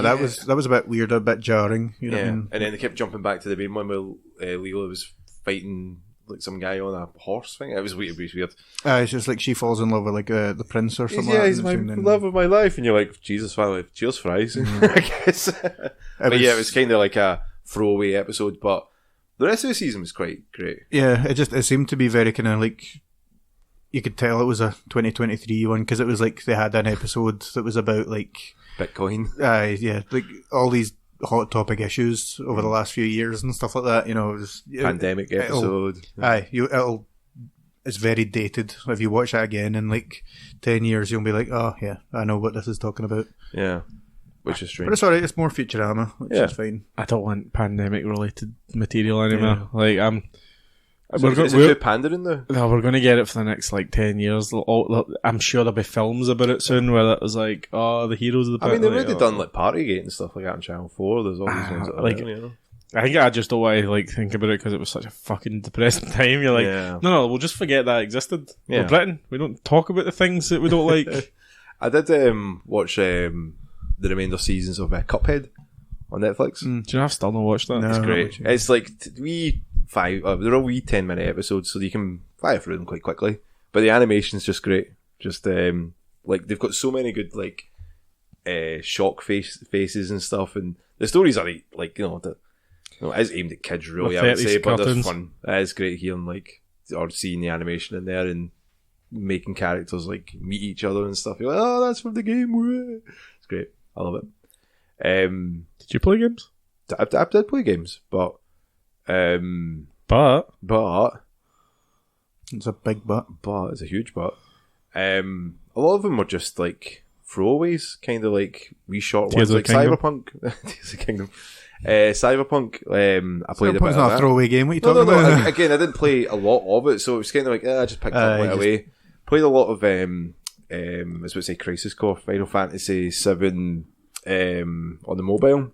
Oh, the Ever Crisis. Played a lot of that, and I got really disappointed because it came a gacha game again. Because again, I think I talked about it the last time. I was like, oh yeah, it's great. It has the FF7 graphics from the PlayStation, but you get like wee sort of like anime, like chibi versions of them running about on the maps, and it's telling the story again. I'm like, all right, okay. But that's a problem when it's just like, there's nothing really new here apart from you've got new cosmetics, but you have to buy these crystals to get it. I'm like, all right, no. Same old story. How much are these crystals? But Hugh, there's young Sephiroth. Sephiroth with short hair. Yeah. There we go, Hugh. You've got to change your underwear now. Oh, no. Phone, install the game. Just yelling at your phone. But yeah, it's like mobile games now, like I used to like always sort of like try the new stuff that comes out. Well, okay, we'll see. My Hero Academia had a really good one, like, and that was good. The Battle Royale, I did download and play that, but it's all cosmetics. It's all kind of trying to copy a dead formula. Like Fortnite even is kind of dropped off of that as well. I booted that up for the first time in a while, and I'm like, this is the same stuff. Like they've not tried to do anything interesting. There's not any really good characters that you're like, I need to get Fortnite for this. Like, it's never been a thing like that. Yeah, well, no, not just for me. Like, I'm kind of like a very much like new kind of player. Still saying that newish because I did a couple of seasons, but I wasn't like obsessed with it. I was like, oh, it was fun. It's a great game to play. But you and I really enjoyed it when we played it. Yeah, and Nah, I'm a it's- hater. Of course, you're a hater. You don't enjoy anything until you play it, and then you can't stop talking about it. Mm-hmm. Hype slap. If other people like it, you'll be like, no, it's shite, and then you'll play it, and then you'll be like, oh, I like this all the time. Hugh the Why do I like contrarian. you? See, there you go. There, right there. Contrarian Hugh. Because no one else likes me. I'm saying it as if other people like it, then you hate it, but you like me because no one else likes me. See? Maybe you you're walked right. into that one. Maybe you're right. So I've also, like, Andrew was watching a show on Amazon Prime that was called Jury Duty. Right. You said that so fucking I know, weird. like, I was going to say, because it was going to call it Duty. I was like, no, Jury Duty. Jury Duty. Jury duty. Say it like an American. Jury Jury duty. And it's a great concept, and again, there's some moments in it I was like, this is actually pretty funny. So I'd missed the first episode, but then Andrew was telling me the concept of it. I went, oh, that sounds brilliant, I really watch it.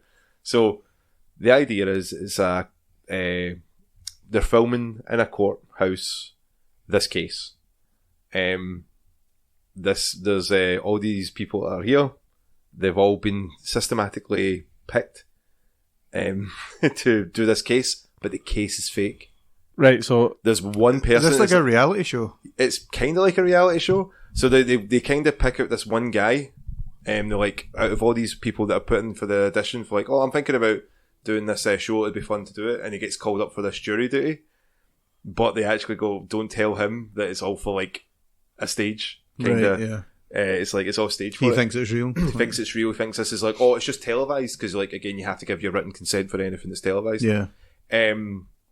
And they bring in all these characters, and the way that they it's a great show. I don't really want to spoil any of the bits in it, but all these things happen to it, and you see how he reacts. Yeah. But he's such a nice guy that he's like, yeah, okay, let's do this, and he'll try help people. When you see it, it's like, he's awfully sweet. Yeah. And he's like, and you can see them going, maybe what could we do to do this, and see how he reacts. And you see him just laughing, like generally anyone would do. let's torture this really nice No, guy. it wasn't torture. It was more like, let's see how he handles the situation. Mentally Not knowing, manipulate him. like, yeah, there's like this guy who's like, he's an inventor, and he comes in with like, two crutches on his back of his legs, so he can sit down on them. Oh, That's right, in The yeah. Simpsons, Yeah. isn't it? Yeah, like on the back of the chair and The stuff. chair It does and that. stuff, yeah. So Ronald's the main guy, and he's like, oh man, like, what you need to do is like, you need to be, more creative and stuff. So I think, what is it? Like, he brings in a movie for him to watch. I think it's like, I can't remember. It's like just a movie like Bug's Life or something like that. And he's like, see, if you're more like this, and and the actor's going like, I need to act like this character to make sure that he doesn't know that I'm pretending. Give the game away. Aye. Yeah. But the reason why I bring that up, a Hollywood star has been called to the stand, and it's James Marsden. All right. Okay. Yeah. And James Marsden is playing James Marsden to like 12. Yeah. So he's just hamming it up, and he's like, I got this script, I'll be called. He's like, so when they have juries, they've got like two people that in case like someone falls ill or something like that, they can bring in. So James Marsden's not on the main stand, and you can see him getting annoyed when like someone falls sick. He's like, it's my time, and then they pick the other guy, and he's like, fuck it. James Marsden Cyclops? Yes. Yeah. Right, because... He also is in Sonic the Hedgehog. Westworld, Yeah, stuff yeah, like Yeah. that. So Ronald, he knows him. He's like, oh man, he was in like my favourite movie and all that. And he's like, he goes back, he comes in the next day. He's like, could you sign this for me? He's like, I'm not. He's like, what was the other movies you were in? He's like, oh, I was in Sonic the Hedgehog, stuff like that. He's like, oh, right, okay. But he's like, it's such a great television. I don't know what it is. It's like you sit and just watch him react to all this weird stuff happening around him. It's like Nathan for You type stuff. Basically, yeah. But like he's reacting like there's things that happen, and you can see him going like, what the fuck? Yeah. But they do things like with the court case as well. Like they mention what happens and how it's like this guy's just like the guy's getting accused of like wasting all this material, and like he's a loser. He came to work drunk and high and pissed all over himself, and nobody wanted to deal with him, so they had to get rid of him. Hugh, stop looking at Hamish like that. It wasn't Hamish. Well, yeah, it's like you get job opportunities. Which one of us here have been fired from like almost every job they've had? And pissed himself. There's a statute of limitation on both of those things. I've been fired for about 17 That's years. because you've been in one job for the last. Liar. Well, you know what I mean. 5 jobs, actually. That's fine. It sounds like really interesting, compelling television, but you'd need to get the right person, obviously, because if you had someone like Hugh, just be like, oh, this is boring. And so that's like, it's immediately. quite, like, the way I would word it, and this is going to sound so stupid, they have kind of like a Undertale-esque, like, feeling through it. There'll be moments where he has a choice to make, but he doesn't know he has a choice to make. We don't know he has a choice to make, because it's just like how this person reacts, and you see all the way through the season, because it's only like maybe like 11, 12 episodes, about half an hour ones, and you see like all these wee bits, because it's kind of shot like The Office as well. So they'll do like, obviously they're like, oh, we're going to get lunch now, like we're going to have a break, and then they'll do like the cam bits is like, so what do you think of the case and that? And then so the actors are acting like, hey, and you'll see the guy come by and he's like, so what do you think, man? He's like, yeah, so he's giving his honest opinion, while the rest of them are just like hamming up these characters. There's moments that happen with like James Marsden's just phenomenal in it. Like, he's really, really quick, and it's all improv, because like, see, things change. Because you don't know what he's going to say, obviously, and then you see them trying to figure it out, and it's like, how do we do this? It's good. It's worth a watch. You ever seen Murderville on Netflix? No, what's Murderville? Will Arnett, and I love Will Arnett. He gets like it's scripted, obviously, to a point, but he's a cop, he's a detective, and he gets like a celebrity guest to go with him to solve the case, but then they don't know anything about the case, and they're needing to figure out the actual solution to the case, who did it and stuff like that. Yeah. But they get them to do like ridiculous things as well, like at the time. It's all improv. It's quite funny. I like Will Arnett. I think there's like one season, and then there was like a Christmas movie. But it's kind of, you don't know what's going to happen, obviously, because this celebrity guest, I'm trying to remember people around, like Ken Jeong and stuff like that. Kevin Hart in it, because I feel he does something like that. I don't think he is.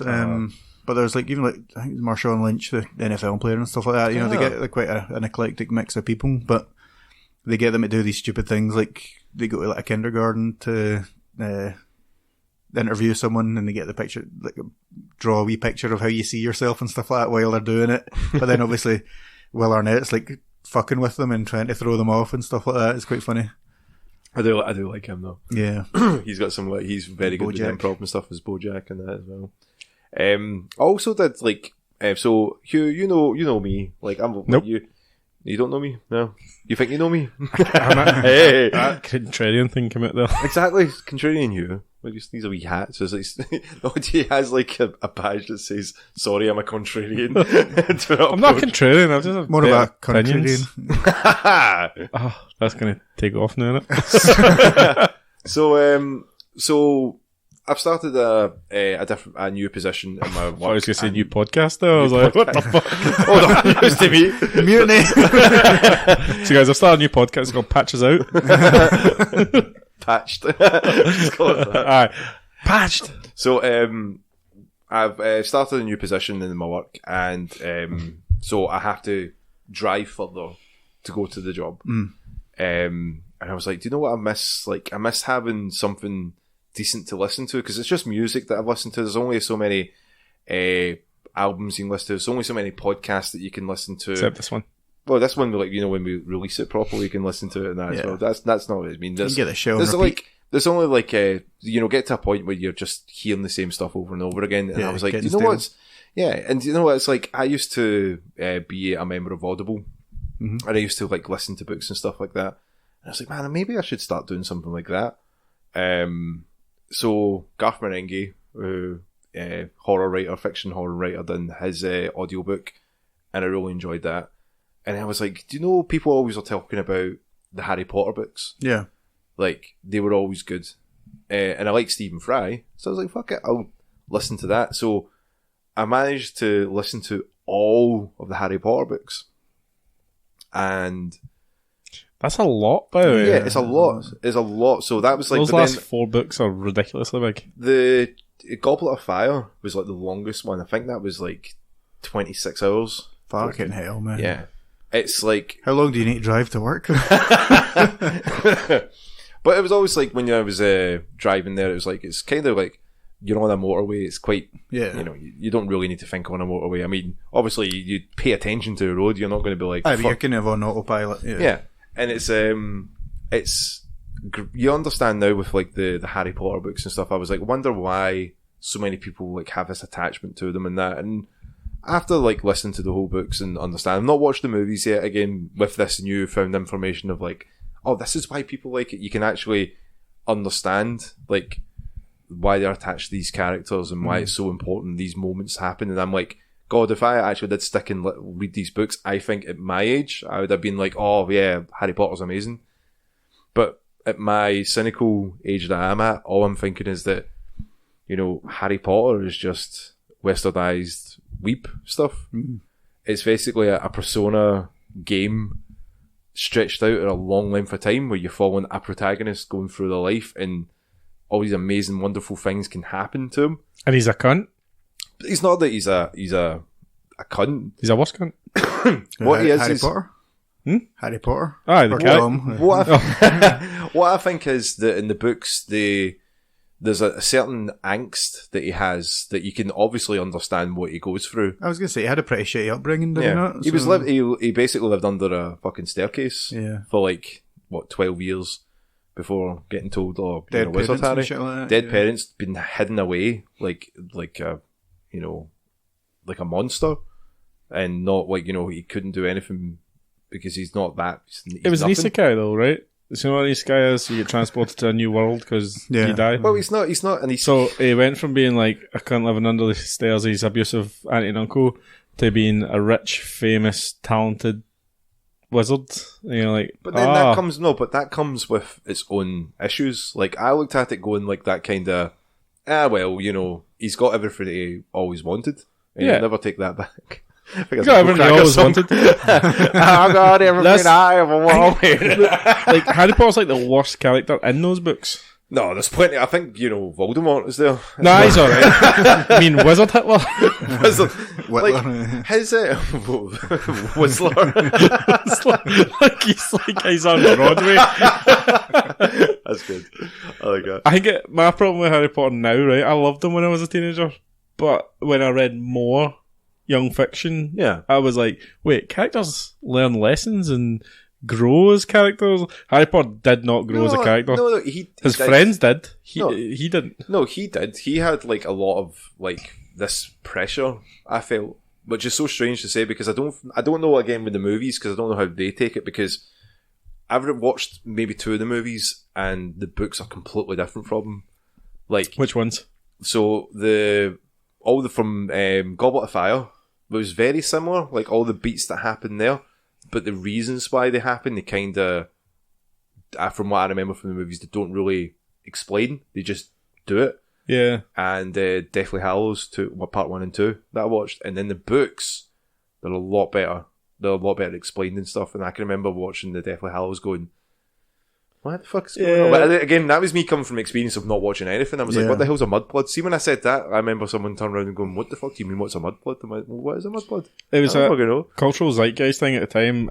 Like, obviously not everyone because you didn't, but like, all of that stuff is they kind of, I think, like the generation after us always goes, oh, look at the millennials, they fucking love Harry Potter. But that's because it was either I don't like it at all, or I've not bothered watching it because I won't like it, or the other end of the spectrum, I fucking love it. I read And all people the still books. do love it that did love it.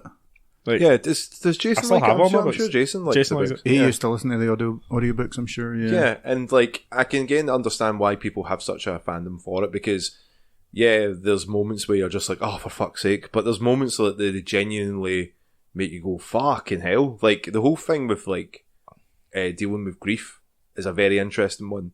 Like obviously big, spoilers here. Like spoilers. big Spoilers for here. Harry For an Potter. old ass book. Like with Harry dies. well, that's not a spoiler really. Dumbledore's death like affecting a lot of people rather than just like Harry, but Harry going through his own grief and his own torment of like he could have done something but he didn't, or he could have like asked more questions when he should, and that kind of message of like, time is short, like, but you were too busy focusing on stuff that didn't really matter and all these red herrings and stuff, but the red herring that you didn't really chase after was like the main thing that caused his death. So it was like, what you're supposed to do, you're damned if you do, damned if you don't. And this is a lot of pressure to put on what is essentially like a teenage boy. and it's a lot of like, you know, you can understand why he's going through all this and why he's lashing out at his friends, and yeah, the growth there is not all there, but I don't know how the movies do it, because I've been told, like, from many people that are Harry Potter fans, that the books delve a lot more into the psychological, because you're in Harry's head most of the time. Yeah. When it's like, when there's the big moments happen, they just happen in the You're movies. seeing them, yeah. Yeah, you're not experiencing, like, from the inner monologue of somebody going, like, willing to put themselves in in these situations, because, you know, you're going against, like, the Wizard Hitler, you know? She's not the most subtle writer on the planet when she writes. Yeah, JK, yeah, she's not. Really, she's very much like... She uses quite a lot of, like, chess talk. But what I mean by that is very much like their hearts sank, the pits of their stomach. They're very much like... Everything's to, like, they took a breath that was breathless, and you're like... And they use that quite a lot. Very basic English, which is good, because I'm not very good. Like, if I hear big complicated words, I'll be like, "Fucking, what's that?" I was gonna say there's euphemism. There's ways to convey those feelings without just saying like their heart sank. You know what I mean? Like, you can craft that a bit better. But I think the third book is the best, like, out of all of them, because there was a consistent theme. It was actually quite like. I wouldn't say horror, but it was way darker. I think the third book is where it actually like blew up. First two are very childish books. Or the kid, young adult books. Yeah, because like Philosopher's Stone is a bit like whimsy, the introduction, and then your Chamber of Secrets is quite like, what's this? There's stuff underneath this mysterious castle. Yeah. What was the third one again? The third one was where he actually they kill the God damn it, I can't remember all the details. No, the hippogriff thing. Like, they go to kill it, but they turn back time. Prisoner of Azkaban. Prisoner of Azkaban, yeah. That was the first one I read, actually. Yeah, Sirius is, like, he was a great cat. Like, again, they have, like, the adults that are there in the movie, like, in the franchise. Like, they don't really talk to them, like, as people. And then you think, oh, well, of course not. They're kids. They don't know anything about the fucking shit that happened before. Yeah. Or they're trying to protect them from it. And again, hence that's why, like, with the tale of Harry being with you saying Harry being quite, like, he's just an arsehole, doesn't grow. It's like, because people don't tell him anything. Like, he comes back and he hears, like, Ron and Hermione going, like, you motherfucker, you seen the news? He's like, no, I've been locked in my goddamn room, you goddamn assholes. Can't even let my owl out, and the owl's just shitting everywhere. It's like bad times. Yeah. Like, Dobby comes out and Dobby's like, yo motherfucker, I got a sock. And you're like, yeah, Dobby. My man. Remember in the books when they were like, oh, you should release all the house elves, it's like slavery, and they were like, what are you talking about? Yeah, and like, that's like, again, it's quite like, you know, again, as you said, she's not subtle. It's like slavery. It's like, no she wrote it as it was a joke though. Like one of the characters was like campaigning to release all the elves, and all the characters were like, what are you doing? That's ridiculous. It's spew when they're even making the kind of like, and you're like, yeah, that's a bit like, I think it was more like, I think you just need to look at some of the names of the characters and realise that she's not a subtle... Cho Chang. Yeah. I was like, problematic. But she could have at least phoned one Chinese person, like, what's a very common name? Yeah. But yeah, again, I did enjoy listening to it, and I'll let you know how I feel about the movies now, watching it with that context, because I do think, especially from novels that have like got a lot of focus into like the big picture, that, you know, they do miss out quite a lot. Yeah, definitely. 100%. It's always going to happen, really. Yeah, isn't it? And the adaptations are quite hard. Like Lord of the Rings, I think, is probably the closest you'll get to it.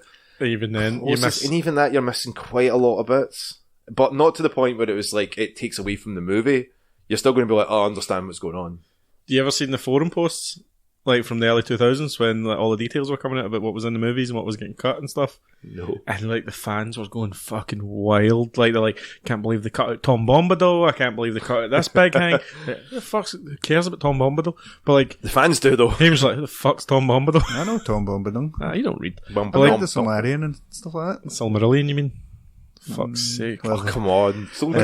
Learn your Elvish, Hamish. Contrarian Hugh. What I was going to say though is like, unless you have a 25-hour movie, you're not going to get all of it in. No, exactly. People are pointing out that like there's always controversy, even with any films from books and stuff like that. Of course. Even what is considered probably the best films from a book series, people are still like, no, I don't like that, I don't like this, I don't like that. It's because it does not what they imagined. Yeah. Like, that's the thing. Yeah, reading a book, you create it in your own head, what everything should look like, and then that's never going to look the same on the screen. But I did feel that Harry Potter was very much like a Persona game, but it's every year you stayed with the protagonist, because you start in September, you have your stuff in, you go through the school year, you get winter comes, they all go, and it kind of works like the school calendar that you have in Persona. It goes all the way around, and like all I kept thinking was like Voldemort always like he likes coming out in the summer. Aye, Voldemort always waits to the end of the year before he. Crazy because he's so pale. Yeah, it's like so crazy.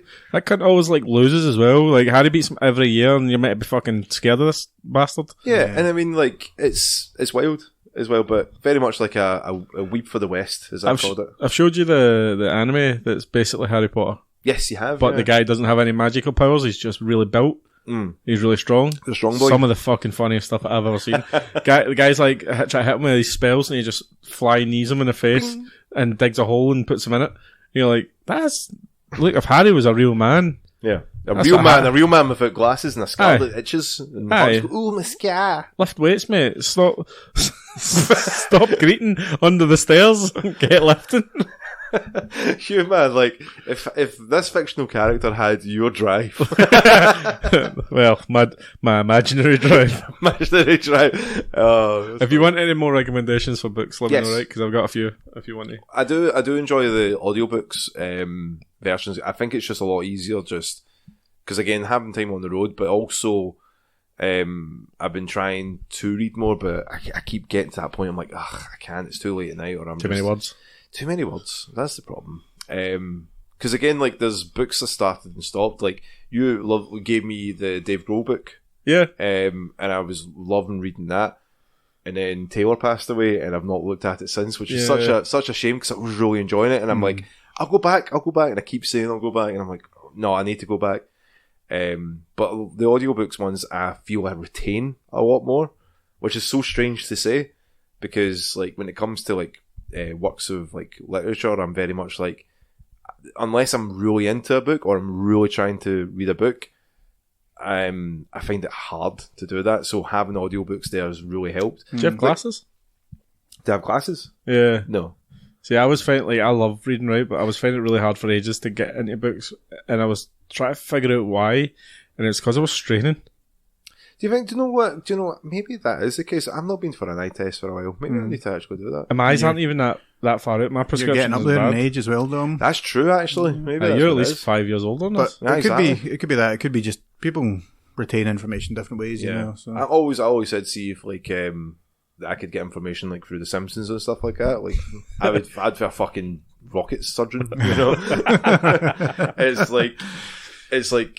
YouTube videos, mate. Aye, that's the thing. Is like I can just sit and just watch like anything tech wise. I'd fucking love to watch that, and I'm interested in that. But upon a thesis about how how a plant gets nutrition and stuff, I'm like, oh fucking from the ground, I guess. I don't care actually how the system works from the sunlight. But it's not like, and that's not because I don't care. It's more that I'm just like I'm bored.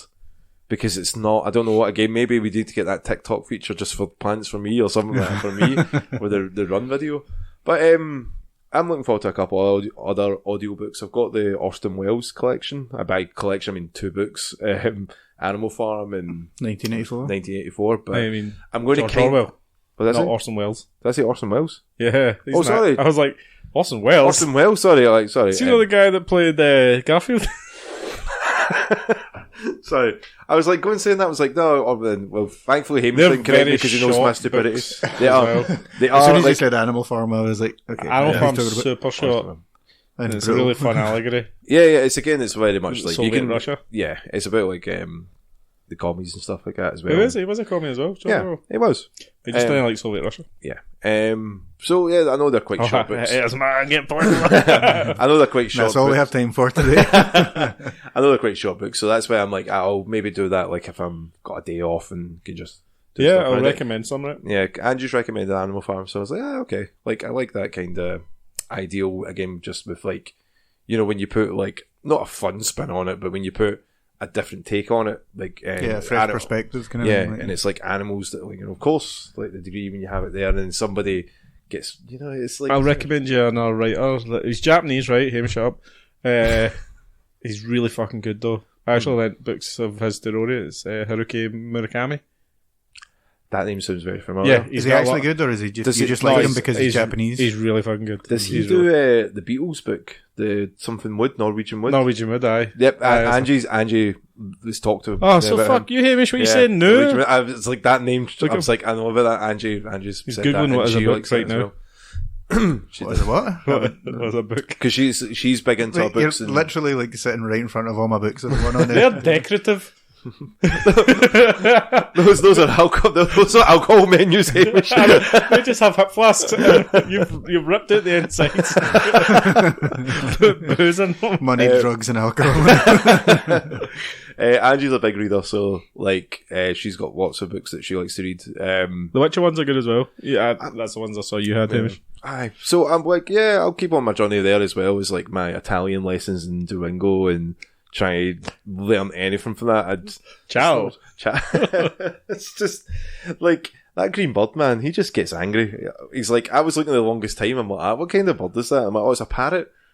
And she just looked at me. He's like, a what? I'm like, it's a parrot, isn't it? It's green. It's an owl, mate. It's an owl. It's I'm like, an owl. oh, that makes sense. And she just is like, You don't need to, hands on the head.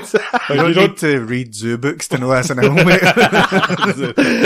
And I was like, kicking myself. I was like, why did I think it was a parrot? I'm like, oh, it's because it's green. Like that's where my brain jumps. Like, I mean, sometimes. parrots, they repeat things, so a parrot would have been a good idea. Yeah. I don't think Duolingo has been proven to be very good, does it?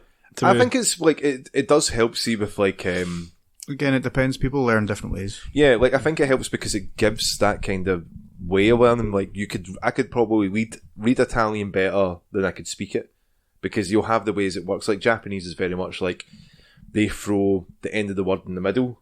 Yeah. Very much like the Italians, kind of the last two words are usually flipped, Yeah. and then you can kind of look like e with like the wee line for it is like generally at the start or at the middle of a word that's the, so it just makes it like, but the way you pronounce it changes on location or like what you're talking about. Like if you're talking no I do not have, like E would be at the end, but if you're talking it is possessive that is yours, it's at the start. It's very much like once you get the rhythm of that, Yeah. it makes it easier to read.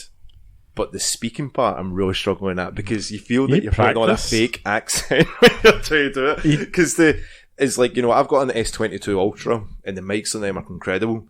But when you're trying to talk on it, it either is way too much gain, so it's like that, or it's like really far away and it doesn't pick it up at all. I know I had to speak really quiet there because I'm quite loud myself. But it's at least, it's good to sort of like have a checklist of like every, if you do 5 minutes a day, that helps. But I think that's Duolingo's best, tool for getting people to learn is you'll actually go back because it gives you a wee streak and stuff like that, because, people like that wee, I need to keep my streak going. Yeah. And it's consistency is the best way to learn. Break it, you're like, fuck it!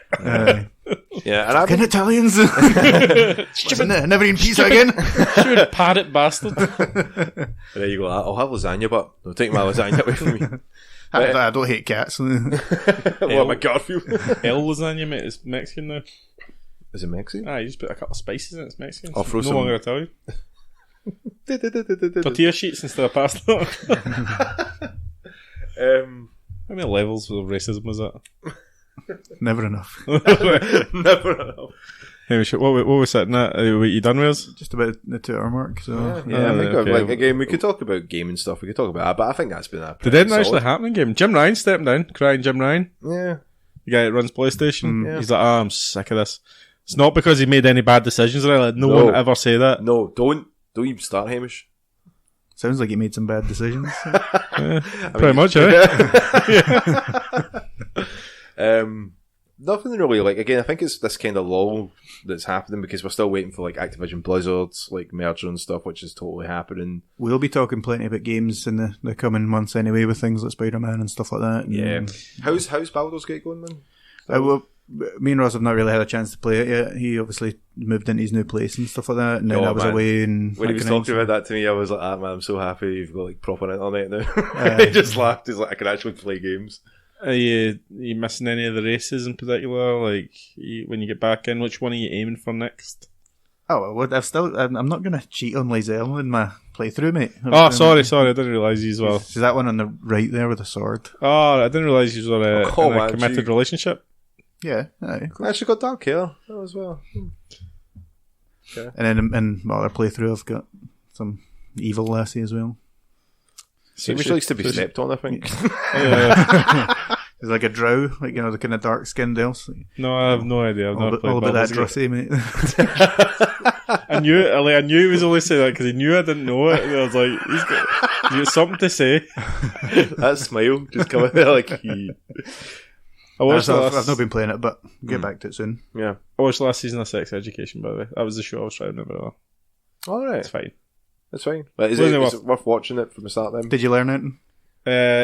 Aye, actually. Because it isn't just about, like... Sex education. Straight sex. There's a lot of, like, other stuff. You learned some stuff for the weekend. Aye, like... Exciting. Don't look at me like that. I will look at me like that again. It was a good show. It reminded me, like, I really like the two main actors and... Gillian Anderson. Oh, Dom, how did you know? Oh, is it Gillian? Gillian? Is it Gillian or Gillian? I don't I've care. always said Gillian Anderson. I've always But, like, Gillian, honestly, Gillian. she was in, like... she was wearing something, and I said out loud, like, how does she look that good? And she was sitting, like, right next to me. I was like, it just right, came out. right? Like, no, it's a fun show to watch, but it gets grating in some points. I think they were trying to, like, get two seasons worth of information into this. Try to get one. everything in. That's it. Finished now, yeah. Pretty much. Emma Mackay is like the Margot Robbie look-like. She's no coming back to the another season. She's got other things now. She's going to America to do films. Oh, the guy that played, they're all in their like late 20s now as well. Yeah, they're getting a bit past the age because is it college or something like that? They're in college in this one, but they're high school now. They're maybe 17. Yeah, but like they're all like 27. Yeah, it's tough when you get like that as well. Like the Little Stranger Kids, man. When we're talking about them, they're going to be 40 before you know it. And we'll be dead. Don't. Life is fleeting. Deal with it. We Harry Potter was right there. We were talking about that at wrestling. We were like, oh, when was this? 2007. That was only like 16 years ago. Like, fuck.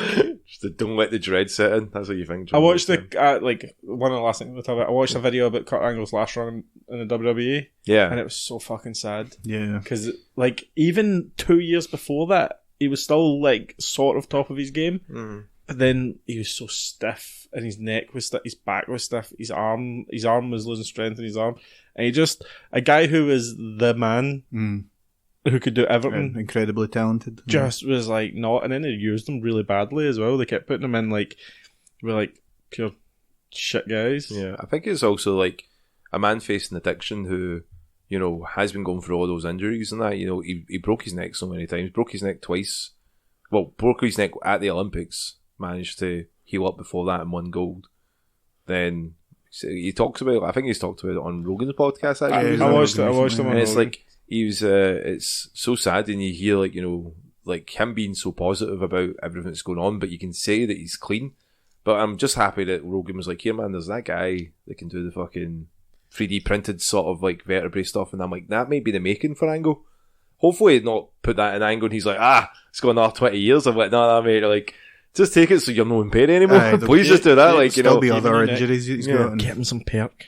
Oh, don't want. We watched. Did we get Perk Angle? Oh my god! Like we watched the video of Perk Angle and see some of the things that was going on about him and Jeff Jarrett and his ex-wife. Yeah, Karen. Then they had it in the show, and you're looking at it, and you're like, what the fuck? And they did this to a man who was already like on the up. edge. Yeah, and again, like it just shows, like, you know, wrestling is fucked up sometimes, and I've never honestly wrestling's main TV storylines are not as interesting as the stuff that comes out about what actually goes on in wrestling. Yeah, crazy lives. I think that's what the intrigue is like, I know they're doing that and that's a character, but what's really going on? Aye. Well, I didn't know that thing about Matt Riddle until he gets sacked.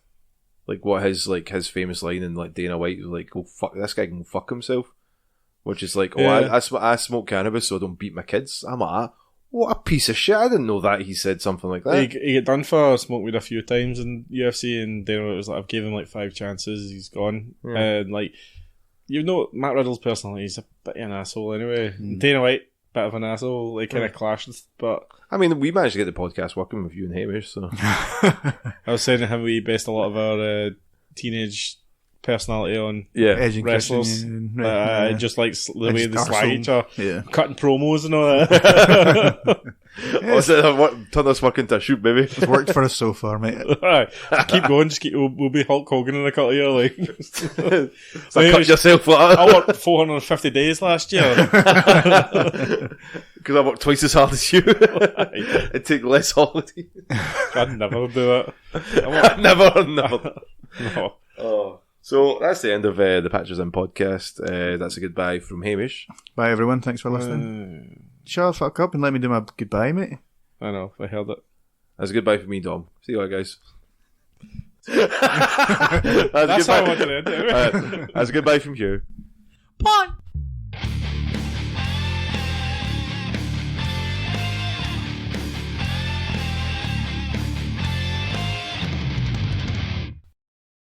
Do you hate women? Yes.